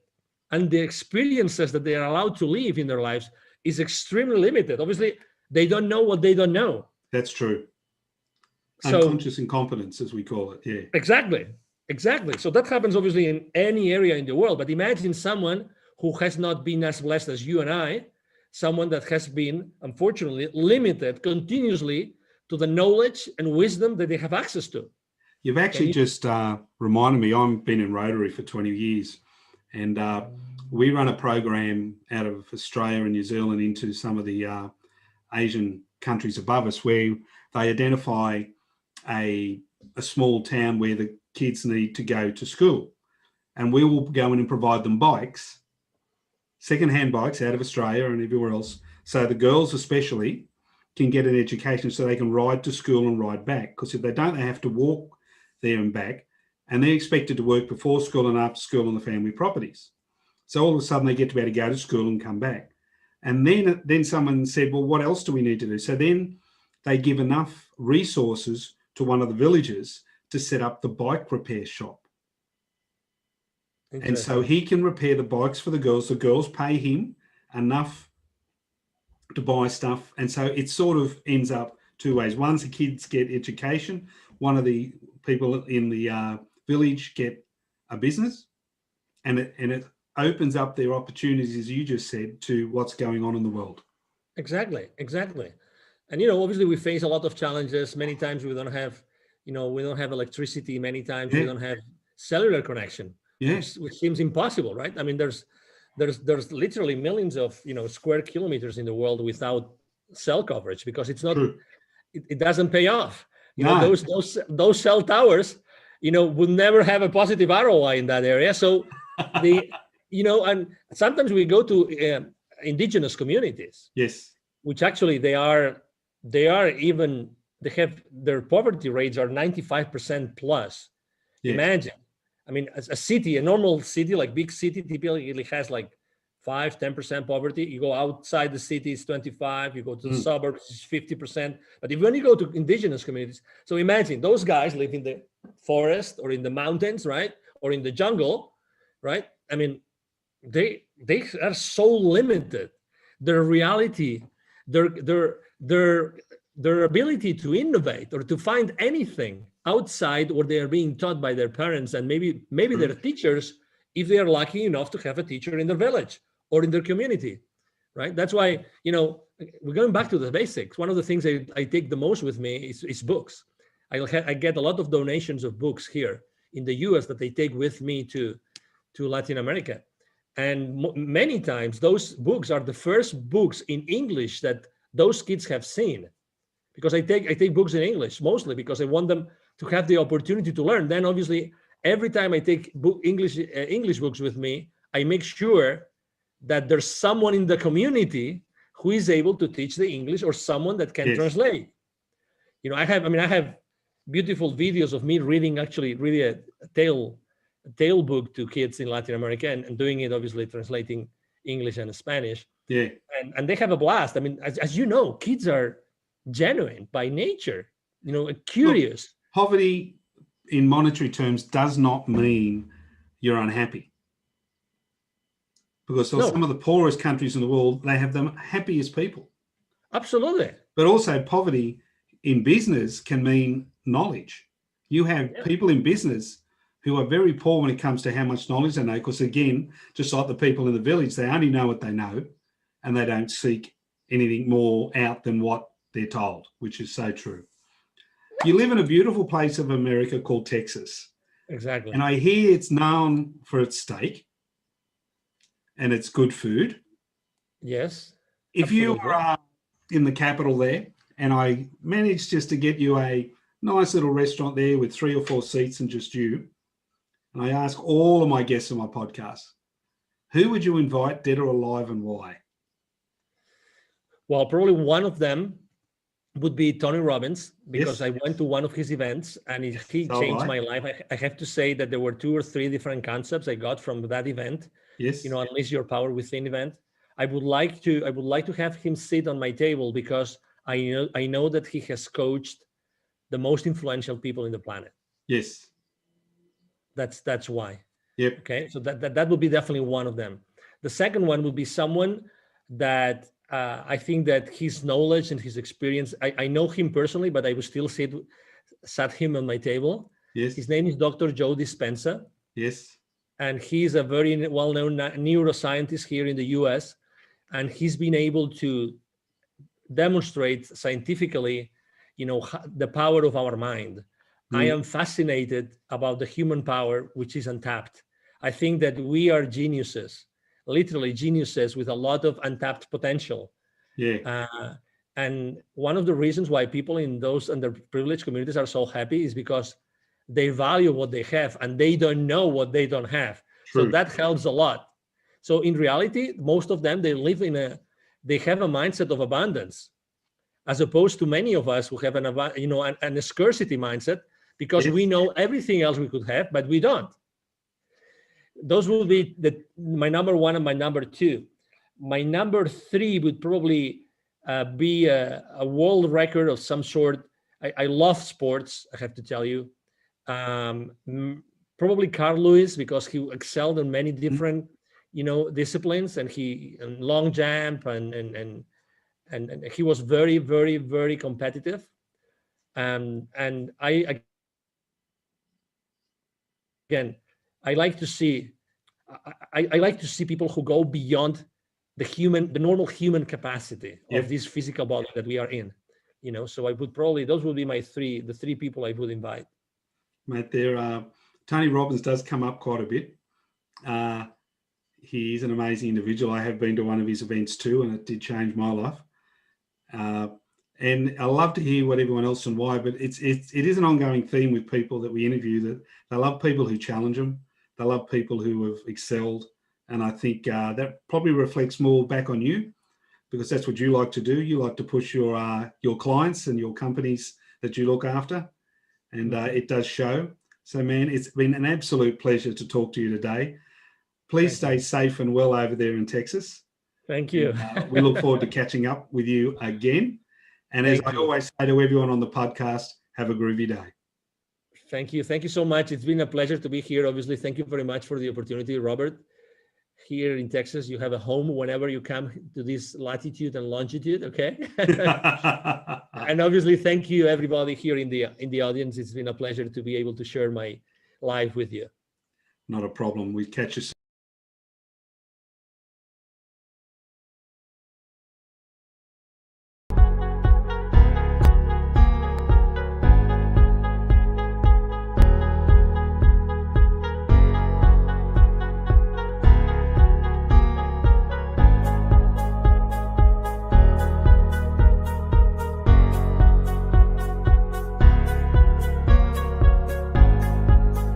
The topics and opinions expressed in the following show are solely those of the hosts and their guests and not those of W4CY Radio, its employees, or affiliates. We make no recommendations or endorsements for radio show programs, services, or products mentioned on air or on our web. No liability, explicit or implied, shall be extended to W4CY Radio or its employees or affiliates. Any questions or comments should be directed to those show hosts. Thank you for choosing W4CY Radio. Welcome to Mindset Marketing Mastery, the show that brings you the top speakers in the marketing and video industry. With your host, Marie Mason. Hi, everyone. Oh, I just love that beat. Hello. Are you ready and pumped? Oh, my gosh, we have such an amazing talk, don't we, Tiny? Yeah, I can't believe it. Yeah. Oh, my gosh. Yes. So we are going to have some super, super duper fun. And don't mind me and I used to teach for 20 years, so that's where some of that comes from. But anyway, so some of that kind of trickles in from my teaching days. But welcome back to the Marketing Mindset Mastery Radio Show with your host, Marie Mason, and my lovely and talented co-host, Pliny Phoenix. Hello. Welcome back. We are so happy to have you guys here, and we're going to, as always, we have a fun show planned for you tonight. And I want to have a quick question for the audience. Have you ever wondered about creating, wrong topic. So never mind. We're going to switch to a different topic. So I'm going to ask you guys this question. Have you ever wondered, let's see, I'm trying to see what the best way of phrasing this is so I don't get it like confused or anything. But have you ever wondered how to expand globally to accelerate your business growth? How many people here want to make money? I don't know. Hopefully you can all make a comment in the thing and we'll check on stuff like that. So that is what the topic is for today. We're going to be expanding globally to accelerate business growth so you guys can make some moolah. Okay, so, and we are going to enjoy this guy. He is so revved up, ready to roll, and oh my gosh, I can't wait. But before we do this topic, we do have some things we wanted to share with our guests, right? So I'm going to sit there and introduce what this topic, and then I'm going to have Pliny be introducing our guests, if you wouldn't mind. Is that cool? Yeah.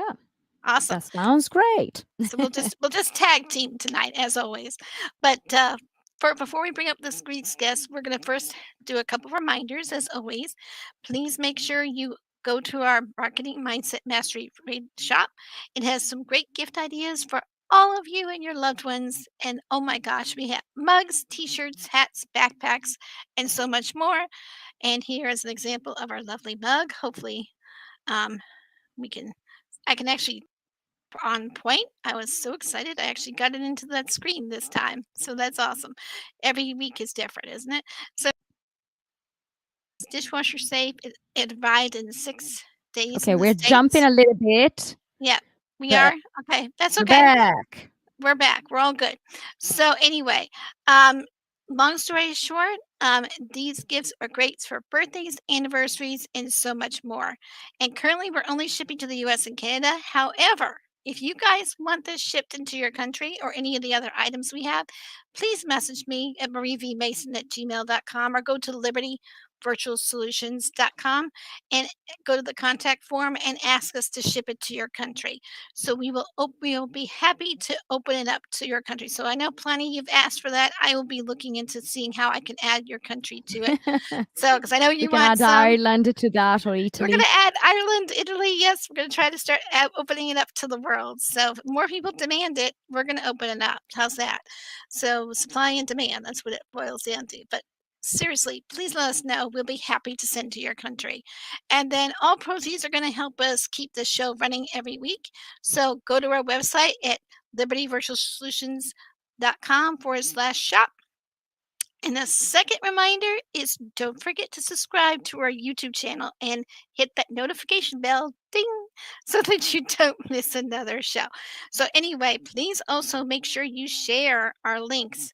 Oh my gosh, all you really have to do is go to Marketing Mindset Mastery Radio Show, look that up on the Google search engines, and we're everywhere. So the YouTube channel is where you want to find us the most and to do that. So there's a little short link for you. It's https://bit.ly/3W. And I always had trouble reading these things.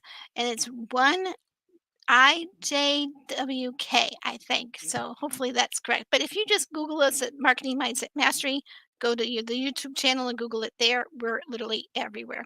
So with that, I'm going to have Pliny introduce our guest. Yeah. So at the Marketing Mindset Mastery radio show this week is the CEO Confidant.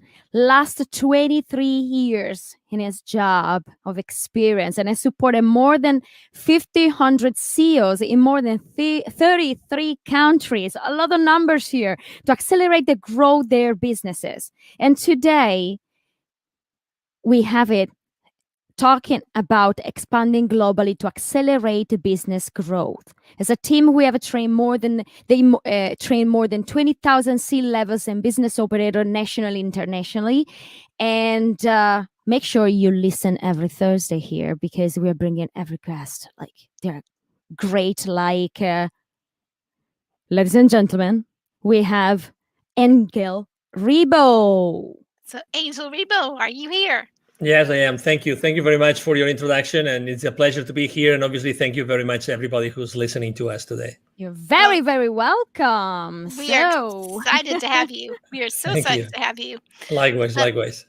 It's impressive, your experience in your job helping a lot of CEOs. And today you're going to talk about expanding globally, because we have a lot of business owners as listeners here, so I'm pretty sure you can share a lot of great tips here. Thank you. Let's do it. Excuse me, say it again. How did you start your career? Yeah, so I would say that probably the main reason why I ended up doing what I do is because in 4th grade, my parents decided to have me learn English and French at the same time. So I was doing, while I was at school, I was doing French. Outside, I was doing English. And that really made me be able to speak fluently both languages at the end of high school. And really, that was the beginning. That was really the beginning. And I always felt like I was someone I was always going to travel the world. I was in college, and I became the president of an international students association. I spent actually 3 summers in 3 different countries doing internships. One of them, I liked it so much that I spent actually 6 months there. So that was definitely the beginning of my career. Eventually, for a series of events, I left Spain for good. I was born close to Barcelona, 1 hour away from Barcelona, and I went to the UK. And that was my first ever job with an American multinational company. And that's exactly when my career started at the late 90s. And I started my work with CEOs and my work with sales and business development. That was definitely the beginning. That's how I ended up doing what I have been doing for so many years, Pliny and Marie. Awesome. So what are you the most passionate about? Well, definitely, I think that I'm the most passionate about connecting the unconnected, which is really my declaration of my vision in my life, or my mission in my life, which is connecting the unconnected, or bring connection to the unconnected, because I consider myself literally a divine, unstoppable force that, by connecting the unconnected, or the way I connect the unconnected is by bringing my passion, by bringing this passion that, uplifts their energy and eventually also empowers their awareness. And that's really why. I think that's being extremely present and being myself all the time is how I have been able to do everything that I do today. That's awesome. That is incredible. I'm really curious though, where the CEO Confidant name came from. Yeah, great question. Obviously, when I left corporate America in 2016, that, I mean, you've been for so many years having this support, right? I mean, a corporation is a support system, and you are part of an assembly, right? And it's an assembly. It's a mechanism that works, perfectly fine and everything. So regardless of what you have done in your life, and I'm a great example, I was confused. I really didn't know what to do. I didn't know what route to take. And one day I said, okay, so enough is enough. I'm going to write down everything I have done in my life. And one of the things I did is I started to actually say, okay, so what kind of activities I have done? Well, I have done mostly, business development, sales, blah, blah, blah. Okay, good. So who have you helped? So I have typically helped these companies. And I saw that I had helped literally any industry. Okay, good. Where? And then I said, okay, that's a great question. Let me count the countries. Honestly, it was the first time ever I counted the countries in my entire life. I had never counted the countries before 2016. Wow. And then one of the last questions I asked myself, okay, so I was always following, because of the kind of, high ticket sales that my companies were doing. Like, we were selling very high level, very expensive services and products. We were always had to live, given the sign off level of everybody in our client companies, we always had to reach to the CEOs or C-level executives. So I started to count literally how many companies we had closed business with. And when I reached 1,500, I said, okay, so I'm not going to count more. 1,500, I think it's more than enough. So then I said, okay, so I think it's, and something that really happened, and you will resonate with this, when you consistently do kind of the same thing for so many years, like myself since the 90s until 2016. I mean, it's not that you are, a guru, or you are like, the super duper kind of guy. You just learn a lot, right? And you learn a lot, and you've made lots of mistakes, and you tried a lot of new things. And you also become the confidant of the people that you serve. And these people that consistently hired you or contract the services of the products of the companies that you work with, eventually they tell you more things and more things and more things. And I said, okay, so I Googled the name, and I said, well, nobody has this name, and I would like to use it. And I love it, because again, I think that in order for someone to allow me to uplift their energy and to empower their awareness, I think that there has to be this connection that goes beyond the physical realm, really. I think it goes from heart to heart. And that's why I said, I think that I have earned the right to call myself the CEO Confidant. And I started using it. And, the rest is history. And it's been already almost 5 years now. So great question. Thank you. Absolutely. That's great. Yeah, and you're based in Texas, correct? Right. Exactly. Okay. So I live in a suburb north of Dallas. It's called Plano, and there are plenty of large corporations headquarters that have been moving for the last years here. It's a very prosperous wealthy area in the north of Texas. Yes. Perfect. Well, the first question I'm going to ask, and I'll ask plenty ask the next one, but what are the main mistakes that you see that corporate CEOs make today? Well, there's a few blind spots that I see they have, and maybe one of the most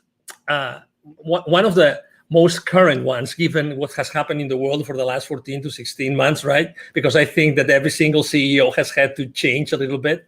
Mm-hmm. One of the most important ones is like how to become a conscious leader, So how to really go beyond the pure management, the pure like accountability, keeping accountable their employees, right? Their teams, their C-levels. I think that they are acknowledging, given the fact that more people are working remote. So actually guess what? They have to trust more their employees, because they're not seeing them as much as they used to see them before. And that's one of the blind spots. Another blind spot that I see definitely, and there was one of these four or five large consulting firms just published actually a report the other day, just a couple of weeks ago, saying that the number one concern of CEOs right now, 70+% of them think that the number one concern they have right now is upskilling their workforce, upskilling their employees. So what's the best route? What is the best route for the employees right now to go? What is the skills I have to give my employees to make sure that they're going to do what I'm asking them to do, so that the level of engagement is going to grow, right? I mean, obviously there's, as you know, working from home, and everybody's working either on a pure working from home or on a hybrid model right now. It has made corporations rethink their engagement process internally and also externally. And I think that upskilling is, I totally resonate, and I'm not surprised of the results of that survey, Marie. Yeah, that makes logical sense. Now, I have a one extra question, very Sure. brief. Do you see, Angel, the mistakes that the CEO do related to the pressure they're under in the corporate environment? Well, I mean, obviously they serve the board, right? I mean, they have the board, and they have to serve the board, and they have to serve their shareholders, because that's why companies exist. I mean, the CEO is just someone, executing or making sure that the shareholders continuously have their value back and they have a good return of investment. Okay, so that's we have to be extremely clear with that. Okay, so that's the first thing. The second thing is, how do I keep my employees accountable? How do I keep my employees accountable? So there's this gap. And when you have when the distance, even if it's only, maybe we're only one Zoom away, right? But even if it's remotely, again, the physical distance has increased. And we have to acknowledge also that, one of the things that the employees are most craving for right now is physical contact. Everybody is craving physical contact. They want, we all of us, we want to see our co-workers, right? We all want to see our families, our relatives. I myself, I haven't seen my family in Spain forever, and now, as you know, there's going to be restrictions and things. Oh my God, it's like, so there's this, I would say, physical, natural, human, effect of everything that's happening in the world. And I think that CEOs, have to really acknowledge that they have to rethink the way that they lead the companies today. So obviously, they make mistakes. We all make mistakes, but at the end of the day, is what do you do with the mistakes that you made, right? So, and also I think that, CEOs see, in general, it depends on the size of the company, obviously, but in general and on the industry sometimes.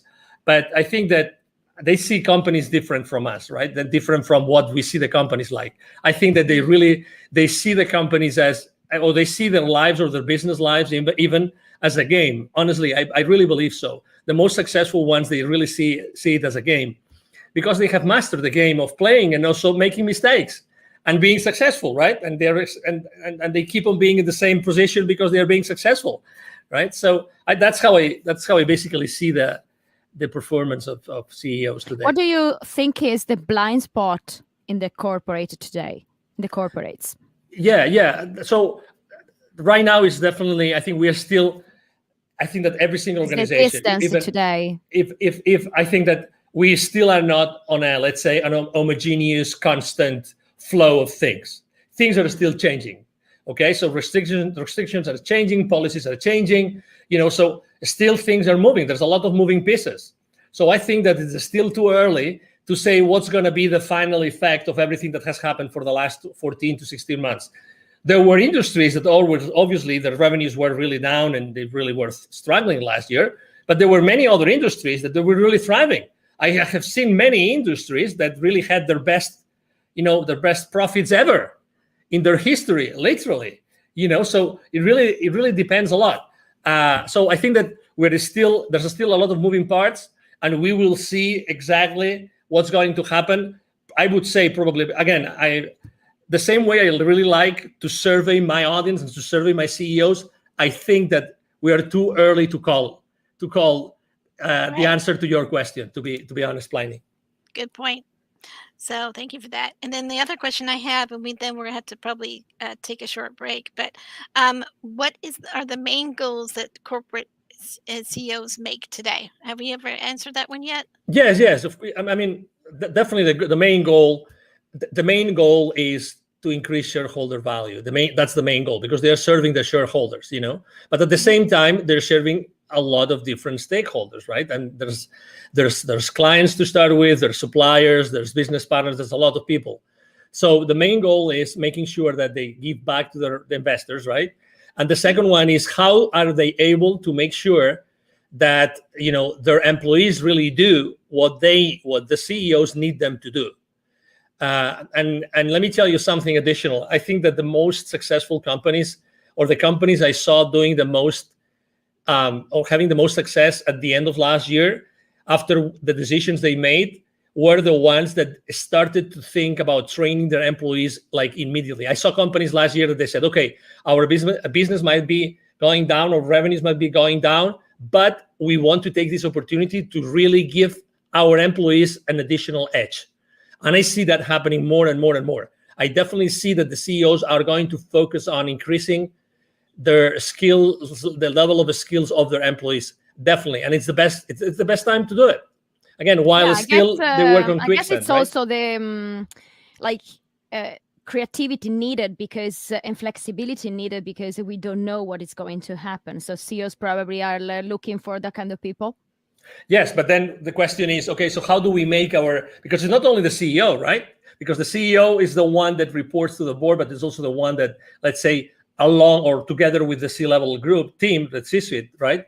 They decide what the company should do. The thing is, how do we make the entire organization flexible? That's the question. How do we make the entire organization flexible so they will be able to navigate through those changes? So to your point, again, I think that training really, again, is going to be one of the main things moving forward. How do we make sure that we train and we align through training? We aligned all those employees with, the corporate culture, the corporate strategy, right? I think I definitely see that. That is brilliant. Thank you. So, Pliny, would you like to take us to the commercial break? Yes. Thank you so much, Engel. Absolutely. That was really interesting. Is it Angel or Angle? Well, I say it with a Spanish accent. Angel. Okay. That's I'm fine. I'm fine either way. Yeah, you can call me however you want. I'm Italian, so I know the accent for that. Oh, okay. Good. Thank you. So thank you so much for sharing all your tips on how to expand globally to accelerate your business growth and help our audience grow themselves and their business on Marketing Mindset Mastery Radio Show. So Engel is staying with us, so stick around with us for the second half of the show. And please, if you have any questions, send them to the comments in our broadcast. And I wanted to encourage you to take advantage of next offer that Angelo is going to do. So he's going to share that offer on the second half, later. Right? So stick with us. So that ends the segment for our show. You're listening to the Market Mindset Mastery Radio Show with the host Mary Mason and me, the co-host Pliny Phoenix. We'll be right back. So stay with us. We go to the commercial break. We're taking a short break, and we'll be right back. You're listening to Marketing Mindset Mastery, the show that brings you the top speakers in the marketing and video industry, with your host, Marie Mason.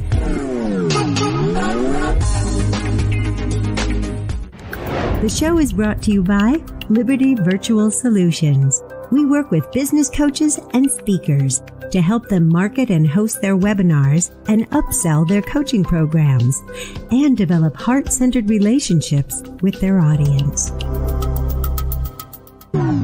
Welcome back to the Marketing Mindset Mastery Show with your host, Marie Mason, a premier podcast that helps you master your marketing skills.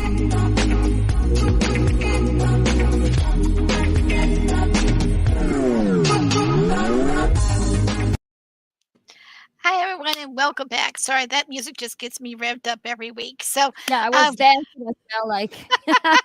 It's so easy, gets you energized, right? Yeah, and then you forget that you actually come back for the second part. I know, you get so lost into it. But Welcome back to the Marketing Mindset Mastery Radio Show with your host, Marie Mason, and my lovely and talented co-host, Pliny Phoenix.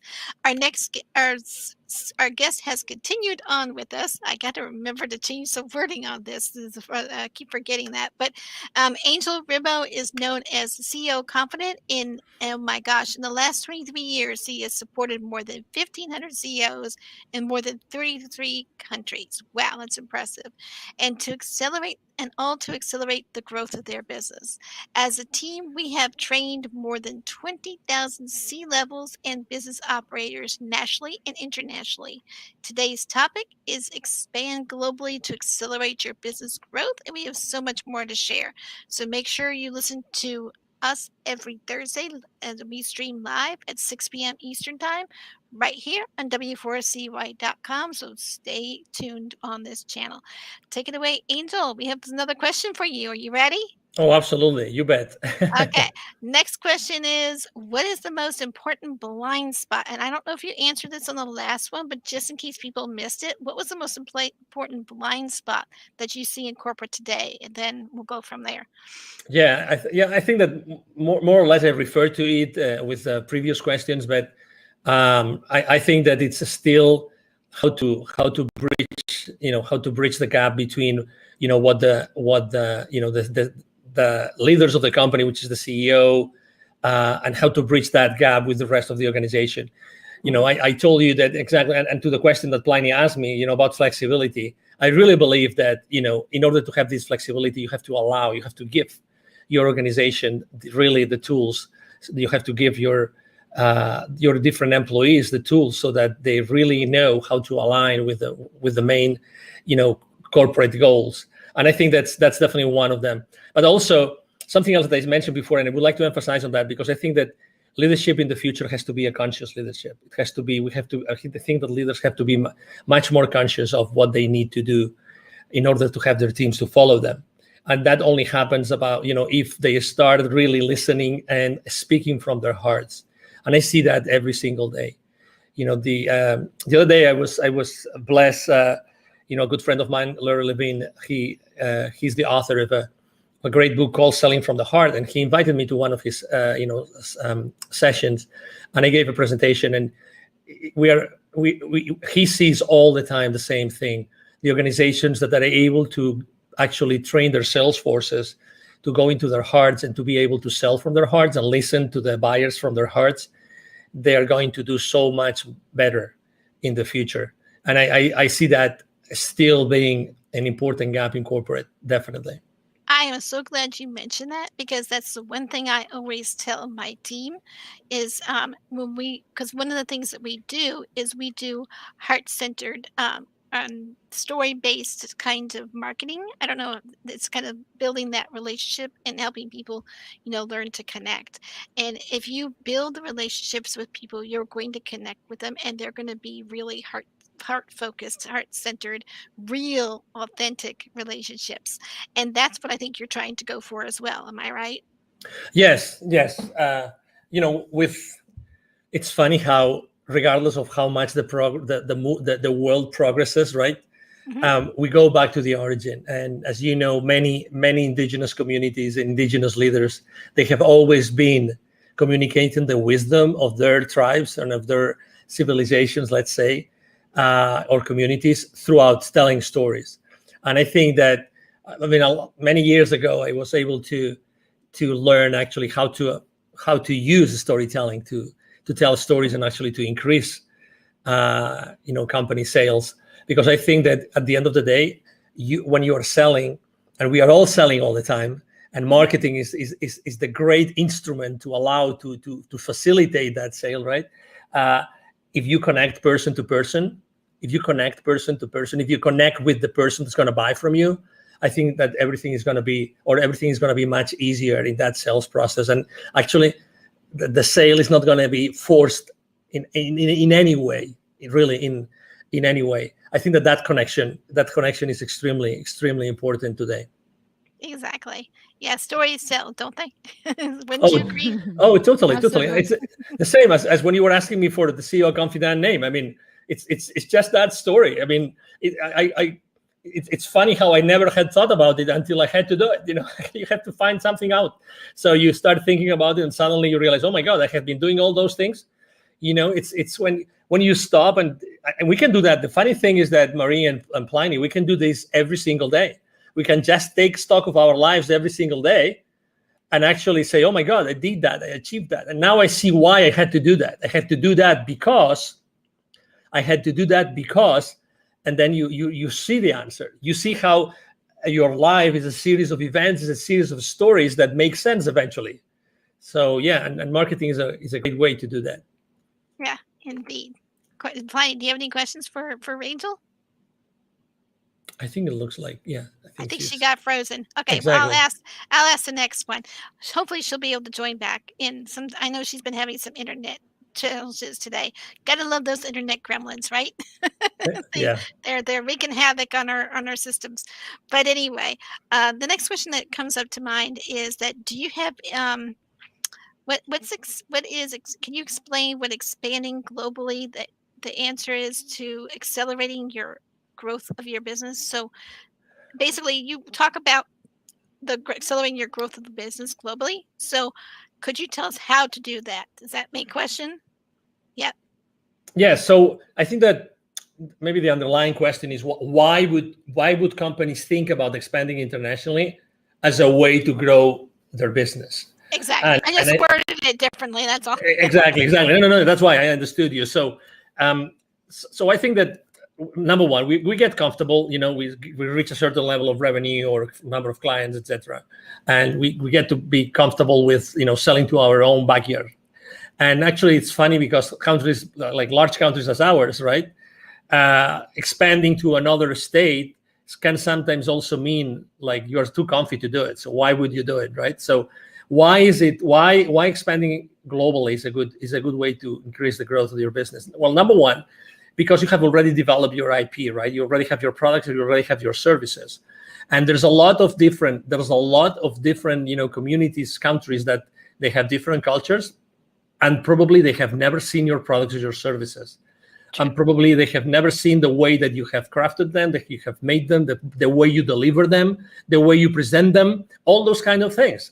So that's why I think that you can actually use all the intellectual property you have put already onto your products and services, and you can start generating additional revenue and additional profits in that additional area, right? Obviously, the question is which area, because going global is like a very wide question, right? But you have to decide, and that's why we come in, right? So we can help you decide what is a good area for you to expand your products and services. What do we think? And then obviously, you have to have enough cash flow in order to do that. If you don't have enough cash flow to, let's say, be at least 1 year and a half to really try to be in that new market, it's difficult that it's going to be successful. Because don't forget, there's different ways to get into that market. Okay, you can open your office, you can find some local partners, right? You can maybe just have you can hire people. There's many different ways you can go about it.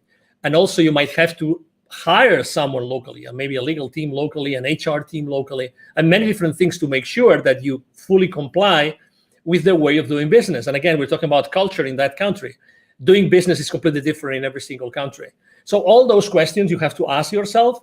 But at the end of the day, I have seen consistently that it has been a way to grow the revenues and the profits of those companies, because you are able to tap into other sources of clients that you didn't see before. But obviously you have to do it the safe way. And that's where we're coming into the equation, because we have the experience of having been there. We have the experience of having the local partners, the local clients, the friends that are able to help those companies to have let's say a soft landing in those areas. Sweet. Awesome. Pliny, you have any questions? Yeah, I have one actually. What it is, the tip that you give every time to the CEOs? Yeah, for something spending that internationally, you very often say to them. Yeah, very often, my most important mantra that I use, actually not only with CEOs but also with entrepreneurs, is take imperfect action now. Take imperfect action now. Be let me use the word adventurous enough to, whenever you spot something, you spot an opportunity, maybe you even don't see it, but you see someone on your team that says it, and you are open enough to have conversations and allow your entire team, not only your C-suite, but your entire team, to bring you those suggestions. Go for it. Try it. Put the pilot in place. Put a proof of concept. So that's definitely my number one piece of advice I give them all the time. I think that we very often, we kind of carry blinders, and I think that's not good for anybody. And sometimes we miss on opportunities because of that. And you know what? every single employee in your organization can be the source of that wisdom that might open your company to new opportunities. And it's the same with local partners. When you open globally, you have to be really open to the local people. You really have to, and let me like backtrack a little bit. There's 3 ingredients that I always look for at a company or a CEO before I start working with them. Number 1, that they really want to change. Number 2, that they want to leave a legacy. And number 3, that they want to change, they really want to change the world. And the first one is the most difficult one. The first one, that they really want to change. And sometimes, sometimes they say they want to change and they really don't want to change.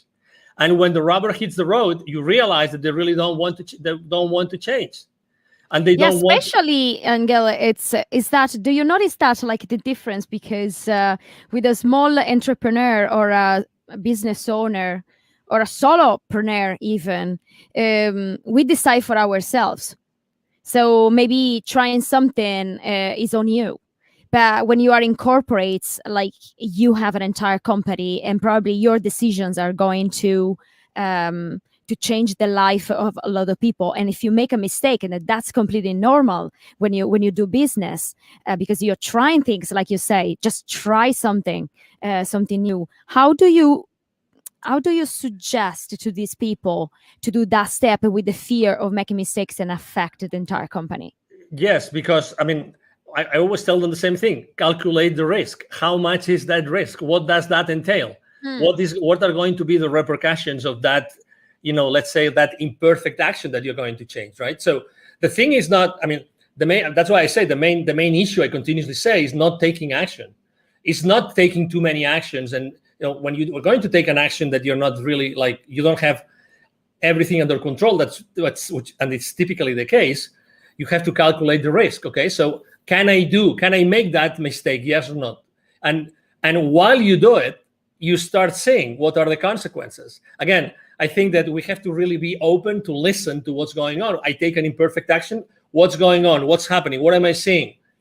And another thing is that when we take, and again, I think that's a big mistake where for entrepreneurs, not as much for medium or large corporations, which is not talking to the market soon enough. Okay. And the people, let's say the entrepreneurs that are not typically coming from a sales environment, they are fearful of talking to the potential clients. And actually that should be the first thing they should do. Let's say you're planning for your business, you want to do something, but you're afraid of doing that, right? You're afraid of launching a new line of business. You're afraid of offering a new service, but you have already had several clients telling you, hey, I think that you should do that, right? Yeah. Exactly. So that's the place where I'm talking about. That's exactly what that's the main message that I'm talking about. And everybody should be, taking action, and in the same way, be open to listen what's going, but talk to your potential clients early enough when you start launching a new thing. Talk to your clients. That's the first thing. Talk to friends, talk to potential clients, talk to clients of your clients, talk to suppliers. Would you do that? Would you take that service if I offer that to you? How would you take it? What would be of real value to you? What would that be? And then already. Market feedback. Is what is missing. After taking imperfect action, you immediately need market feedback. That's what you need. Good point. Thank you for that. No, that's absolutely a great point, because you needed to talk to people. At the end of the day, we go back there, talking to people instead of cold surveys and calls. Exactly. Yeah, and interact with them. Interact with them. So let me give you an example. For instance, and we are talking about marketing mindset mastery, right? So most of my business I conducted from LinkedIn. Okay, so you can go to LinkedIn and you will find me there, Angel Rebo. So everybody can interact with anybody. And guess what? There are literally millions and millions and millions of CEOs out there posting every single day. How many entrepreneurs that would like to have some business from that CEO actually interact with that CEO in that particular post? I'm giving you a hint, which is worth millions and millions and millions of dollars, literally. So why are there not, you tell me, why thousands and thousands of entrepreneurs interacting with the posts of these people. You don't even have to have first level connection with these people, but nobody does it. You can go to their post and just make a post which is, related to what you're doing. Obviously, don't be salesy. Just make sure that it's related to what that particular CEO is posting about. True. And it's so easy. It's so easy. Why? You tell me. Why nobody's doing it? You just have to spend, let's say, 1 hour a day. And let's say if you're very cautious, right? Maybe you only comment on 5 posts or in 2 posts because you really think about these 4 lines of message of comment, right? Regardless, you already made some impact. You already, maybe even you can ask a question, or you raise a point that is that's gonna resonate with the CEO. You don't know. You just don't know. Why not doing it? I found out a secret from somebody that does a lot of social media, and it's big in the industry. And one of the person told me was just spend about 15 minutes a day, or if you want, or 15 minutes throughout the day, like you do 15 minutes here, etc. And then go, because what happens with the social media posts, they go through your news feed at different times, right? And you might be up there at different times during the day. So you might miss some things, but you might see others come in. So what you need to do is just sprinkle that hour and do 15 minutes here throughout the day. And I think that would make a bigger, make it easier and more bite-sized for people who might think an hour is too long.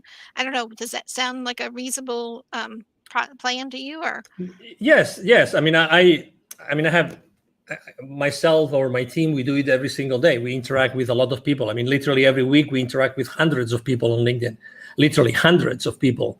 So yeah, I mean, just start doing it. Again, don't be fearful. I mean, exactly. I mean, I understand that you are starting. Maybe you are starting your business, or maybe you've never reached out to that company or to that CEO. I understand, but don't you think that that person, he or she, they are also going to understand that you're a human being? So just be vulnerable. At the end of the day, who's going to pay your bills, right? So why don't you risk it a little bit, right? And you show, you expose yourself a little bit, and you start commenting that throughout the day with the people that show up on your feed. And again, they don't have to be first level connections. They can be second level connections. Excellent. We did have a comment from Terry but all he said was, "Thank you, W4CY for every bit as good as you." I'm not quite sure. I guess he was trying to there it is. Thank you. Rebel's always on point. But yeah, so apparently he's liking everything that we're saying today. So thank you for that comment. But anyway, I did want to say that you are right, Angel.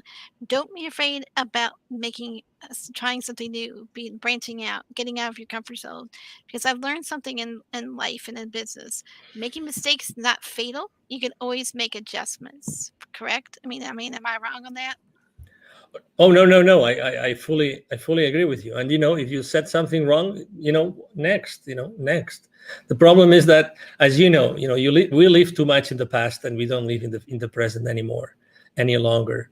And we are surrounded, and, there's this wonderful, and again, I'm not going to, point fingers on anybody, but there's this wonderful movie called The Social Dilemma. You've seen that movie, The Social Dilemma. I mean, we carry these, smartphones and smart pads, and we are distracted all day long, right? And it's funny how now we cannot live without our cell phones. It's crazy, but we are distracted. We are continuously distracted. So is that distraction good for our business? Is our distraction going to pay our bills? Of course not, right?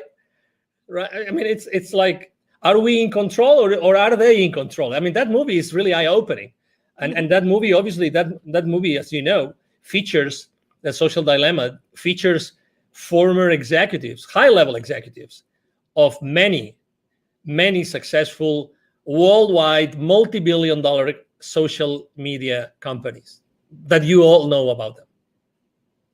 Cool. That is awesome. Thank you for that. Question. Do you have Pliny, do you have another question for him before we start to closing the show? Yeah. Do you have any last suggestion? So you said we need to take action. So to all the entrepreneurs out there listening to us, we need to take action and do something and check if a path is good or an idea is a good idea. What will be the best first action when you have a good idea, or one of your employees comes and say, "Hey, I have an idea. Why don't we do this?" What might be the first step to go into that path? Yeah, that's a great question. Actually, it's actually very important today, because many companies and many entrepreneurs, probably all entrepreneurs, they had to pivot last year. They had to reinvent themselves, and they keep on reinventing themselves. I always use like these four like different filters, right? The one is it the passion? Is it my passion? Is that something that we really like to do, personally or as an organization? Number two, is that something that is really our expertise? Is we excel at that, and other people tell us you're really good at that. Number three is there a market for this? Is there a market for this? Do we think that the people are going to buy it, and why? And the last one is, are customers going to pay? So if you run this idea through these four different, let's say, questions or filter levels, then you know which action to take. But at the same time, visualize the process. Give yourself a time. Hey, if we cannot do this in a couple of months, in 2 months, 3 months, 6 months, 1 year, we're going to stop doing it. But again, I always think, to be honest, the future of the world is not competition, it's collaboration. It's collaboration. So it's not a matter of, it's going to be competition and will we be able to beat the competition? No. It's a matter of, are we going to be passionate enough in order to put everything in place so we will do it, along with everybody else? The world is a world of abundance. It's not a world of scarcity. We really think, or I really think, and my life has been like this, there's always money and clients for everybody. The thing is, how do you, and you know this because you are the marketing mindset mastery. The thing is, who do you want to go after, and go totally after them, totally. And every single piece of your marketing has to speak to that, every single piece. Exactly. And one of the things I was told recently was, and one of the things I'm learning to do is you have to be able to speak to that one person and focus on that one person, have that one person in mind when you're doing your marketing pieces. Would you agree to that, or either one of you? Yes. And that is, sorry to jump blindly before you, but there's this confusion that,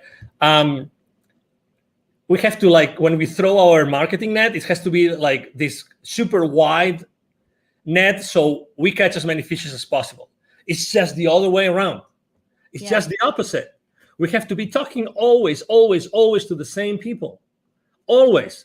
The main mistake we make is that we change our messaging so often, or our messaging is not right for the right people that we're talking to. And you describe it very well. Every time that we talk to someone, every single piece of marketing, every single post, it has to talk to the person that we're talking to. And for instance, my own content, we develop content daily on my team, daily. So what does that mean? That every single day we ask our question, what are we going to do? We have an editorial calendar, right?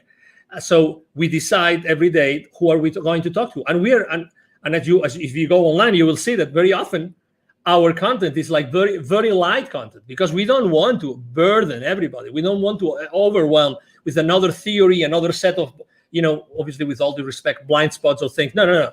Sometimes, we have just to relax. And tomorrow is, I forgot what day is it tomorrow. Typically my team tells me every day.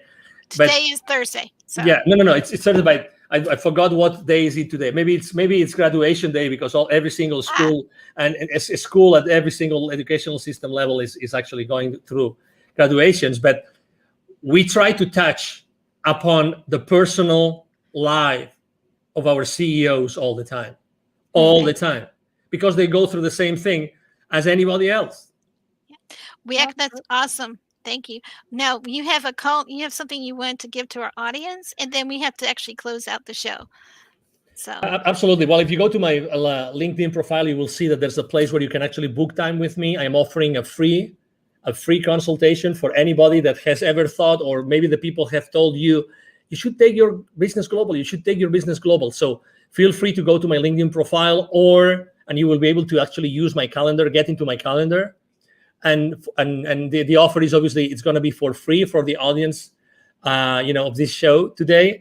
So mention the show. Absolutely, mention the show. And also, if you don't find it for whatever reason, send me an email. It's very easy. It's angel@angelrebo.com. Angel is spelled as in angel in heaven, and Rebo is spelled as in R-I-B as in boy O. Angel@angelrebo.com. Oh, thank you. Don't forget to go to LinkedIn and check out Angel Rebo, R-I-B-O. And he is so fun to talk to, as you can tell. We've had lots of good conversations. Thank you so much for being an awesome guest and sharing so many valuable tips to help our audience grow themselves and their business. Here on the Marketing Mindset Mastery Radio Show, his topic was on expand globally to accelerate business growth, and you were fantastic. Thank you. I hope everyone got some great tips on that. So I want to encourage you to take advantage of his offer, and you get a premium discount for a 15-minute session with 101 with Angel Rebo, R-I-B-O, to strategize on going global, and is good choice for your business. So please make sure you check that out, which is also his book. And you can also go to his calendar at calendly.com/Angel Rebo /30. And you can check it out on the W4CY.radio.com radio page. And we'll be so glad. Trust me, you'll be so glad when you take advantage of the gift. All of the links will be posted on our YouTube channel as well after the replays. So, Pliny, would you please close us out for today? Yes. So thank you so much, Angel Rebo, and thank you so much to all the listeners that were with us today and watchers as well. So we'll see you next time. This was the Marketing Mindset Mastery Radio Show. We had great tips, ideas, how to make your marketing and your mindset work for you. And our guest for next week's show will be providing more tips and how to set up your business for success. So we'll see you next Thursday, like every Thursday at 6 p.m. Eastern Time, right here on W4CY Radio. So until next time, this is your co-host, Pliny Phoenix, with your host, Mary Mason, and say bye for now from Marketing Mindset Mastery. This ends this week's show. Bye. We'll see you next week. Goodbye. Bye, thank you. Bye-bye. Thank you. Go to our radio page and check out the gifts from our speakers. We'll see you next time on Marketing Mindset Mastery with your host, Marie Mason.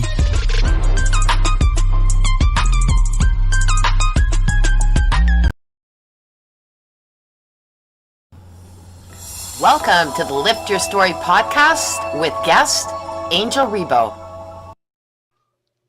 Hi, everyone. I'm Lori Ann. I am that gal from Milton, Ontario, Canada, and with... I am that guy. I am Roy Miller from Dallas, Texas. We would like to welcome you to our Lift Your Story podcast. So in this episode, we're very pleased to have Angel Rebo. He is the CEO Confidant. Thanks for being with us today. Thank you. Thank you, Lori Ann, and thank you, Roy, for having me. And obviously, thank you, everybody listening to us today. Oh, great. So everyone needs a confidant, right? Well, why not? Exactly. And, speaking of expectations, right? I mean, I think that having a confidant is also about expectations. I think that we all have so many relationships with so many people, and probably we have not spoken probably enough about what we expect from others, and they haven't spoken enough with us about what they expect from us. And I think that generates a lot of confusion. So, having a confidant, someone that you can really open up yourself about your life, about your business, I think it's really important. So you just, lay back and have a very honest conversation. It's not that it's easy to open yourself. We are not, as you know, we are raised to be strong, and we have these many layers of, shield protecting us around us personally and as business people and entrepreneurs. But still, we are human beings, and at some point we need to let go. We need to surrender a little bit, don't you think? Oh, I totally agree. And it's interesting you do this because Lori Ann and I were involved in another group where the guy that was kind of coaching us said that everyone needs a confidant, someone they can trust to talk to, and keep that. They may not want to talk to everybody about it, but they need someone that they can talk to and feel safe talking to. Exactly. And this is also I would say this is the most important thing that you do every single day. We all obviously live because we have customers. We have someone that appreciates the value that we provide to them or to their business. And at the end of the day, I think developing a very honest, real, genuine relationship with them at the personal level, it will definitely be the foundation for anything else that we do with them. So absolutely, I agree with you totally, Roy. Yes. So I'd like to talk to you about your foundation of helping young entrepreneurs. I mean, to me, that's really something I think is amazing. Can you tell us a little bit about that? Thank you. Absolutely. Yeah. So our foundation is called Wisdom for Kids. I'm the president and co-founder. What we do is we help underprivileged kids in Latin America become entrepreneurs using their local resources. The reason why we created Wisdom for Kids, actually, I had a spiritual experience in 2015. It was something extremely powerful from a human perspective for me, from a human experience point of view. And I had those images of everything I had done in my life in the business world with entrepreneurs and everything, and all the poverty I had seen, because I lived personally in Latin America for 10 years. And of the 10 years I've lived here in Texas, 5 of them I was still traveling to Latin America. So there's 81 million kids that live in poverty in Latin America, 81 million. And that's data from 2012 from the UNICEF. And so there's a lot of things to do. So picture this, I was all the time working in Latin America, dealing with these massive corporations, helping them, serving them, offering them services, consulting products, etc. I was talking to the CEOs of those corporations, the C-level teams of those corporations. And every time I was going to those plants in Latin America, guess what? The surroundings of those plants were full, unfortunately, of people in need. And you know what? The kids typically are used by their parents. It's sad, but it is what it is, to sell services or to sell products. They would come to me and say, hey, would you buy some gum? Would you buy a taco? Would you buy a bottle of water? Can we keep your car safe, senor? Senor, can we help you keep your car safe while you go inside the plant? Can we keep it safe? We'll be here with our eyes, making sure we can even wash your car for you while you are inside for a few pesos, right?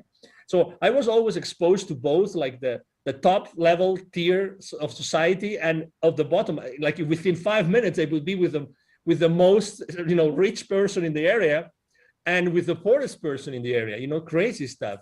And I come from a family of teachers. My mom is a teacher, and my sister is a teacher. I have 2 nieces who are teachers.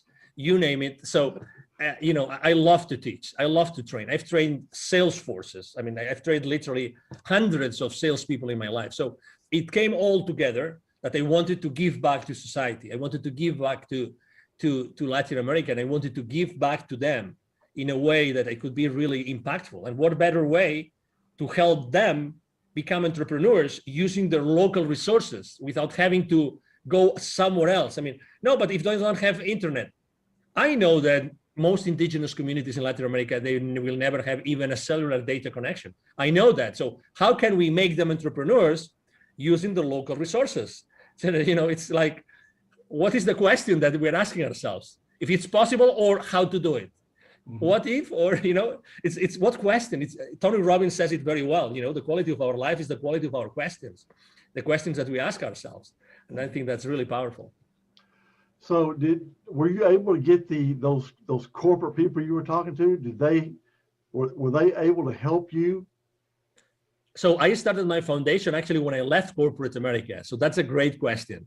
Okay, so what I have done is, what we have done, is we have used their testimonials to inspire our kids. So I've even had pure English native speakers whose mother tongue is English make the effort to shoot a video in Spanish for my kids, for our kids in Latin America. It's amazing. So I use as much as I can, or we use as much as I can, these relationships to inspire those kids. Because again, when we get to those communities with those kids, what would you say is the number one thing that they need? They need self-confidence. They need self-esteem. That's the first thing. Because as anybody else in the world, right? We don't know what we don't know. The difference is that they have been exposed to so little that they know really very little. So their expectations of what they can become in their lives and what they can do with their lives are very low. Yeah. So the first thing we want to do when we deliver our workshops with them is to make sure that they understand that their potential is infinite. There's no ceiling. They are unstoppable human beings.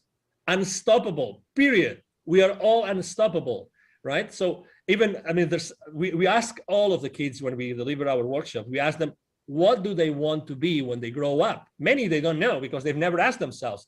But guess what?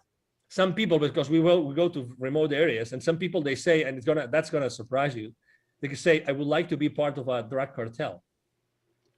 And you know why? Oh. But you know why they say that? Because those communities are supported, and the only income that they get is from these specific people. And when we hear that, we have two choices, right? Do we give them self-confidence, or do we criticize openly, or maybe even damage their dignity publicly? Obviously, we don't do the second, right? We try to be, we try to be extremely positive, but that's the reality that we live in. So when we hear that, we say, oh, wow, that's interesting. Well, why do you do that? And they see that in a positive way, because everybody in those communities is helping, these people to, I don't know, to cultivate something or to harvest something. And there's this, relationship between the community and the government and the politicians and these people, and we are not there to judge. We are there to help. And something that we do, and we are very cautious as well, is that whenever we go to a community, we connect with the community leaders, but not with the mayors and with the richest people in the community. No. We connect with the people that can gather groups of kids. It's so simple. It's so simple, and we go there and we talk to these community leaders, our volunteers do, and we tell them, hey, we would like to do that. We would like to start your kids in an entrepreneurial journey. And they said, really? And how much is it? That's the first question all the time. How much is it? And we say, no, it's for free. It's for free? Why would you do that? Well, because that's what we do at Wisdom for Kids. We help underprivileged kids to become entrepreneurs using the local resources. Oh my God. Sometimes that's a funny story. Sometimes we engage with teachers from schools. Some areas have schools, or with principals. And you know what the principals tell us? You will never believe this. They tell us, oh my God, yes, we're gonna do this, but guess what? We're not gonna tell anybody. Because if we tell anybody, they might say no. Because we belong to this structure, to this system. They might say no, but they say, no, we're gonna do it. And the reason we're going to do it is we're going to do this. We will allow you to come here and to deliver these workshops to our community, because we know that in all the formal education that these kids are going to receive, they will never get this knowledge. They will never get this experience, ever. Nobody here in this school district will ever provide them with any entrepreneurial knowledge, even if the more basic of it. So it's really, I mean, we know we're doing something really disruptive, but it is what it has to be. We have to give them hope, self-esteem, that they really can become whoever they want in their lives. That's amazing. And you mentioned the drug trade and all that, and that's the only life they've ever seen, and they just, like you say, they don't know there's anything else available. And to ask a kid what he wants to be, and then you say, well, would you like to be a teacher? You mean I could be a teacher? I could do that? Sure you could.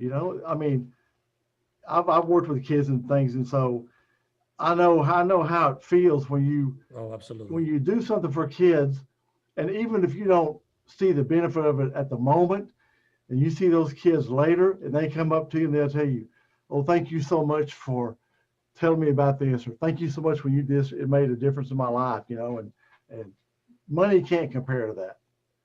I'm having chills as you're saying it. I'm having chills. I couldn't agree more. When we do those workshops with the kids, we jump, we dance, we play, we sing, we do all sorts of weird stuff. You know why? Because that's what kids like, and we want to connect with them.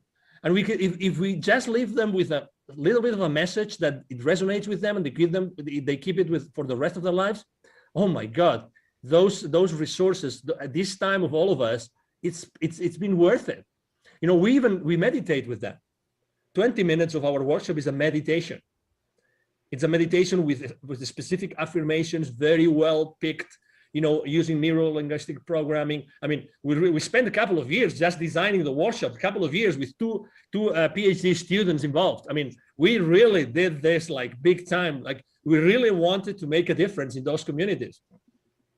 And the kids, I mean, what do you get from a kid? The authenticity, the authentic reaction of those kids to everything that we do with them. We start the journey with a 2-hour workshop, those 2 hours. And then when we go back to the community after a few months, they still remember us and they say, yeah, you were the crazy guy that started to jump with us with a Black Eyed Peas song, with holding a speaker, which is the true story, holding a speaker in your hand and jumping. Guess what? These kids know me of anything. They don't know me. They've never seen me. After 20 seconds of me jumping in front of the audience with a speaker, with this bum, bum, bum, bum, bum, song, they're with me. They're with me. They're with us. They stick with us. It's amazing. That's the power of the human being. That's what kids are capable of doing. Well, and I think that's the power of what you're doing, is the enthusiasm and the positive, and not this coming down or you need to do this. It's like, let's make this fun. And yeah, they're kids. I think that even with adults, we like it a lot better when it's fun than when it's something like, you go and listen to a speaker, you come out of there, you tend to find the ones that are bubbly and positive, you come out with that positive. The ones that the speech is like, mundane, you come out exhausted. So, adults are not too far away from being kids.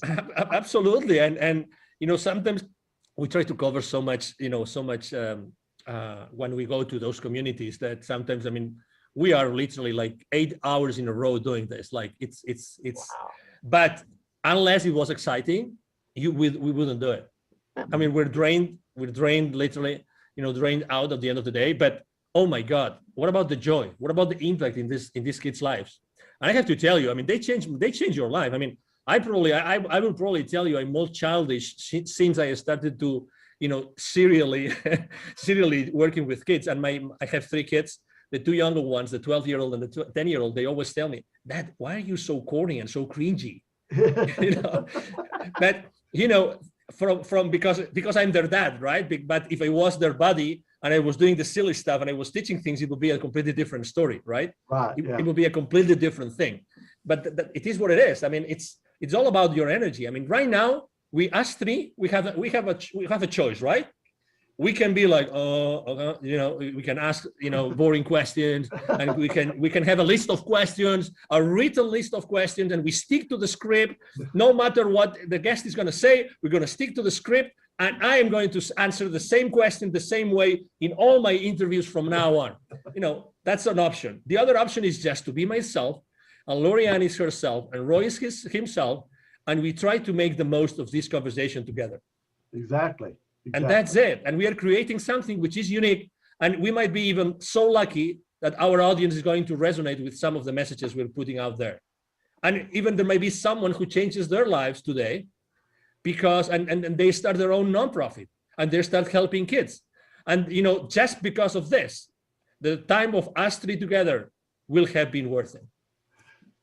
You're exactly right. But I want to go back, like when you're going to these villages and your first meeting with these kids, when you start your 2 hours, the look, their demeanor then, and then after you finish, the look and demeanor of those kids, how does it change? Well, first, they don't believe it. They're in denial, but as they're so genuine, they jump into, you don't have to ask them for permission. They just jump into the party. Right? I mean, we are party crashers. Let's put it this way, right? I mean, we just go into the community with the permission of the leaders, right?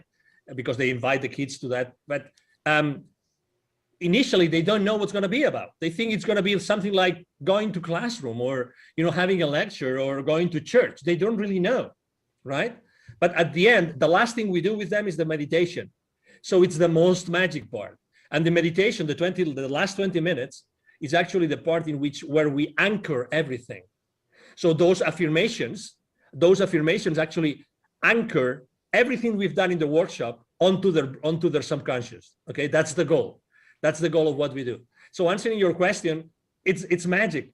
The last part of the workshop is the magic part, in which they get to actually listen. I mean, we have a very special music. Again, every single word that we say with them and they mentally repeat is being chosen. It's the precise word that we need to use, so that everything we've done before is going to stay with them. We also give them a booklet, by the way, a printout, so they get to keep the affirmations and the songs and the dances and the games and everything. But they are, number one, more inspired. They're fired up. They don't want to stop. It's very difficult for us to leave that place. When we have different sessions back to back, it's extremely challenging for us to leave one place to go to the next. Very challenging, because the kids, they want to be, they want to be with us more and more and more. Oh, it's done? We are done already? Oh, no, we want more, because they're kids and they're having fun. And we bring, I mean, again, we're doing fun stuff, we're doing fun stuff. So they want, so that's why, when you bring kids to this high level of energy and enthusiasm, they thrive, and that's who they are, and that's who they are. It's kids are like that. And also remember, when we go to these underprivileged communities, unfortunately, most of the families are unstructured. I mean, they live in poverty, so probably some of the parents are already working somewhere else, probably miles away, or they only go back to see their kids in maybe once a month, maybe, or they were abandoned, they're foster kids. I mean, remember, it's not like us, right? In the normal society. I mean, these kids go through a lot, and they probably, if they're lucky enough to go to school or have some sort of formal education, probably in the evenings or in the afternoons they go to some field to plant something or to harvest something or to collect something. This is their lives. I mean, and and their houses, they live on dirt. They don't have tiles. I mean, just think about the whole environment. Everything is more complicated for them, right? So that's why for us, working on self-esteem is like the most important thing. Open their eyes so that there's other things that they can achieve in their lives. It's funny. That's one thing in North America you really don't see. I lived in Istanbul for 4 years. Wow. And like you, we would be, in our apartment, and then you go across the parking way, and then there's the people, with the outhouses. They don't have, I was so pleased to have seen that, because it gave me so much more, I'm so much more grateful for what I have here, because, and we helped them out. We did what we could, and they're just so grateful. They're so grateful. They have so little, and yet they're so grateful for every absolutely. little tiny thing, Absolutely. I agree. Yeah. Well, yeah, and the only Latin places I've been is Mexico and Honduras. And you go like in Mexico, you got all the big resorts and stuff, and then you go a little ways out, and you've got that, like you say, the kids are trying to, they try to sell you stuff, and in Honduras it was even worse in Honduras. Poverty is really, really bad there. I have a daughter-in-law from Honduras, so, but like you say, they got a Haydot block square with tin roof over it. Yeah. That's what dirt floors, no windows, openings. But it's just, and you see those little kids out there. It's pretty sad. Really. Yeah. I talked about the 81 million kids in Latin America in poverty. 22 million of those, 22 million don't have drinking water. They don't have drinking water. So these people that you were just describing in Honduras, probably they have to go and collect water like once a week or once every other day, just to have water to drink or water to, wash their hands or wash themselves. This is the reality. So, that's why becoming entrepreneurs is really, it's the best way to teach them that, they have an infinite potential to really start changing their community immediately. You go back and forth to the same places. Like follow-up visits and all that, right? Yeah, and we have local volunteers in those places. So when if you haven't been there in say a year or two, and you go back, exactly, and you see these same kids, do they come up to you and I'm sure they're glad to see you. They remember you, like you say, from your dance with the speaker or whatever. And they tell you, "Oh, I've done this." because of you, I did this, and I've got this now that I didn't have before. Yeah, that happens, and they also show you what they have done, right? Very, obviously, when we go back to the community, we want to gather them again. Things have happened. Some kids have moved out of the community. I mean, there's a lot of variables here. The number one, one of the most important things we do during the workshop is a screening, right? So we try to identify who are the kids that are more ready to do this. And then there's a second stage, because that's, as you can imagine, right? I mean, as good of a mother, of a father that we are, right? As you know, we are the number one source of limiting beliefs to our kids. I mean, it is what it is, right? I mean, it's unfortunate, but it is what it is. And we do it we do it with the right reason, right? We want our kids to survive, right? Don't do this, don't do this, don't do this. You could get hurt. You could get hurt. You could be, you could be sick tomorrow if you go out with not enough clothes, blah, blah, blah, you name it. How many limiting beliefs do we put into the minds of our kids? So it's the same thing with those kids, obviously. But the problem is that living in places of poverty, parents may or may not agree with an entrepreneurial journey for their kids, right? Or parents or tutors, right? Depending on the structure of their families. So the stage number 2 is to talk to their tutors, or parents, to see if they want to support their kids, because our volunteers can do a lot of things, but what about the immediate, supervisors of those kids? Will they be open to help them or not? Will they say, no, this is BS, or this is, no, this is not for me. No. I'd rather have my kid come with me at 5 a.m. in the morning to that, coffee plantation to help me with the harvesting than doing this other thing. And maybe the kid is thinking, no, I would love to use the wrong coffee beans. Maybe I could start building some sort of transformer or some sort of bracelet or something, or whatever. The kid is thinking in a different way, but the father wants. So that's where we have to also make sure that we coach and we support and we make sure that they are on the same page. I mean, I can tell you so many stories. I mean, I remember one time we gathered kids in a community, and actually, I think it's it's probably the only time that there were like 4 or 5 parents that they didn't believe what we're going to do. So they came to the session with us, right? They showed up, and they wanted to see what we were really going to do. Guess what? They came with machetes. Oh my God. They came with machetes, with them big knives. Yeah. Oh my goodness. Yeah, they could have left the machetes at home, right? They came with the machetes because they use them because they live in the jungle or in an indigenous community in the middle of the forest, whatever that was. But obviously they came knowingly with their machetes, right? I'm not saying that they use them only to threaten people. No, I'm not saying that. But what I'm trying to say is that not everybody has the right frame of reference. For us, it's very common and it sounds great to teach entrepreneurship to kids. But obviously for the parents, what do these people really want to do with the kids? Yeah. And we are so cautious. Right now, if you came here to any other of the co-founders' filing systems, there's not one name of one kid, any place, not one picture, nothing. We are so cautious about the information that we keep about the kids. Really, because we don't want anybody to have any sort of information of the kids. We treasure that relationship. We treasure it.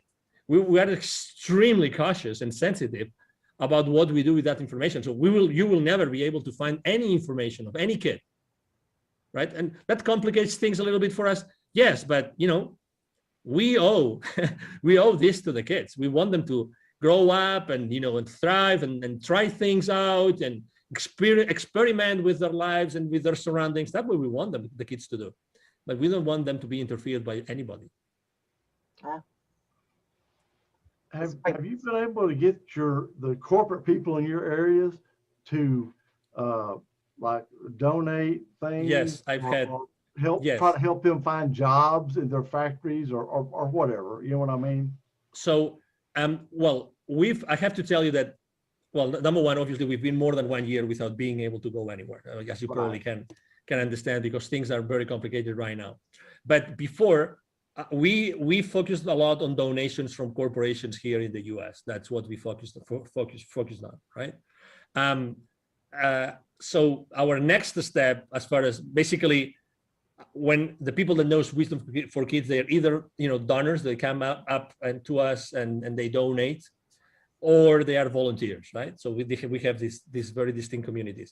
As far as donations goes, obviously there's always room for improvement, and we go after. We are going to, which we haven't done. We're going to be proactively in starting this year, proactively going after grants and after more sponsorship programs from large corporations.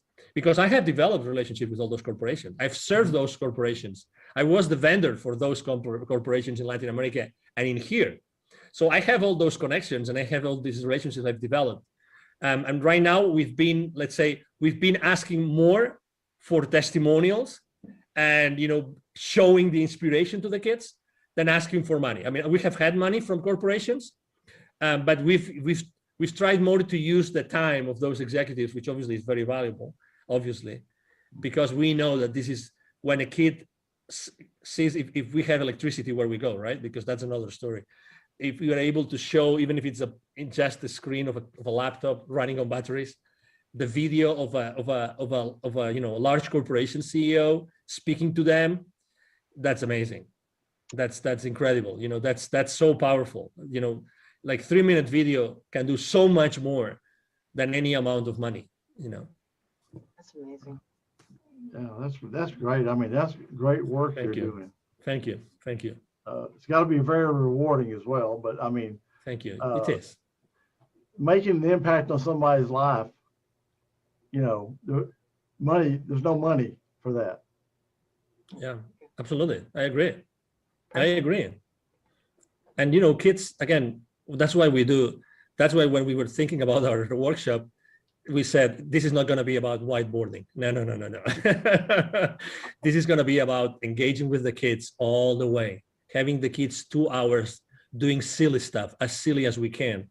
Obviously every song has a message. Every tale, every story that we tell them has a message, obviously. Every song, every dance, everything we do, the quizzes we do, everything in those 2 hours, everything which is packed there has a message, right? That we got to get across or to send across. But yeah, I mean, it's all about leaving a footprint. It's interesting because we just had a guest, we were talking about music and we were saying, Roy brought this up, that songs bring you back. Like I've moved so many times, but I know where I lived in that particular spot when that song was playing. And it does bring back the memories. You go, oh yes, I remember dancing with my friends. So that's another thing that's great, is using that music is going to be instilled in their mind. Whenever they hear that song, it'll come back to them. Yeah. Totally.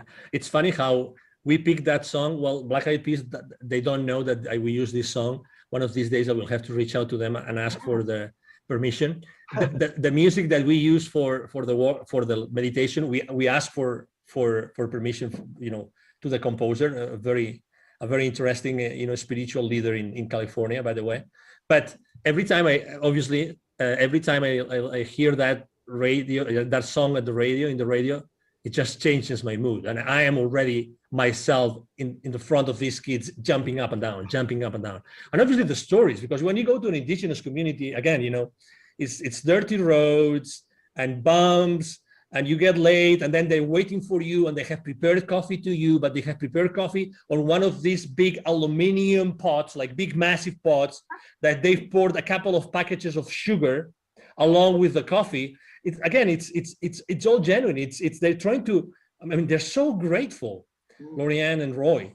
I mean, they're so grateful. Everything they have, they will give to you, and all, if we go to a school, for instance, all the teachers that day, they baked or cooked something for us. And, we are a group that we can be maybe 5 or 6 people every time we go to a specific community, just because we try to make the most impact possible, right? So yeah, it's an amazing experience. And music, absolutely. Music is magic. So Angel, how can our listeners reach out to you? Thank you so much. So the easier way to reach out to me. As you know, my brand is the CEO Confidant. I'm very, very active online. You will see me on Facebook, on Instagram, on LinkedIn, on Twitter, everywhere. The easiest way to actually contact me directly, and either someone of my team or myself, we will answer you. That's a promise. Okay, Pinky promise to everybody. You can send me an email to Angel, ANGEL, at angelrebo.com. Rebo is spelled like R-I-B as in boy, O. So Angel at angelrebo.com. You send us an email there and we will respond to you. And obviously, if you want to know more about Wisdom for Kids, you go to wisdomforkids.today, wisdomforkids.today, and you will see a nice video there, some stories, and it will be a pleasure to bring you into the team and do great things together in Latin America. Just a quick question before you go. Yeah, of course.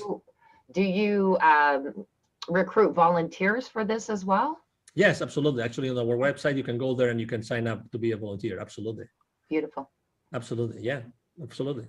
Thank you. Yeah, I mean, I remember when I was thinking whether or not to launch Wisdom for Kids, and I reached out to a friend and then a friend of a friend, the main question that made me like be 100% sure of doing it was, if I don't do it, who's gonna do it? Who is more prepared? Who has all those connections to the super powerful people in this community, to governments, to companies, to chambers of commerce in Latin America, the entire continent? If you don't do it, Angel, who's gonna do it? Who is gonna do it? And my answer was continuously no, nobody. Who is more prepared to do that? I mean, I can be a better or worse, teacher or trainer, it doesn't matter. But who has those relationships and who can actually leverage those relationships to help all those kids? And the question was answered all the time, like, you, Angel. If not you, who? If not you, who? Right? So why not? Let's do it. And then I reached out to a friend, and then all us three, we became the co-founders of Wisdom for Kids. Beautiful. You did it. Excellent. Thank you so much. Thank you. Thank you for having me today, and thank you to the audience listening to us today. It was a pleasure to meet you, and you're Likewise. doing awesome work. Keep it up. Thank you. Thank you. We'll keep on doing it. Absolutely. Thank you so much. Thanks again. All right. Bye. Thank you, Angel. Bye-bye. Have a great Thank you for listening to this episode. Be sure to visit us at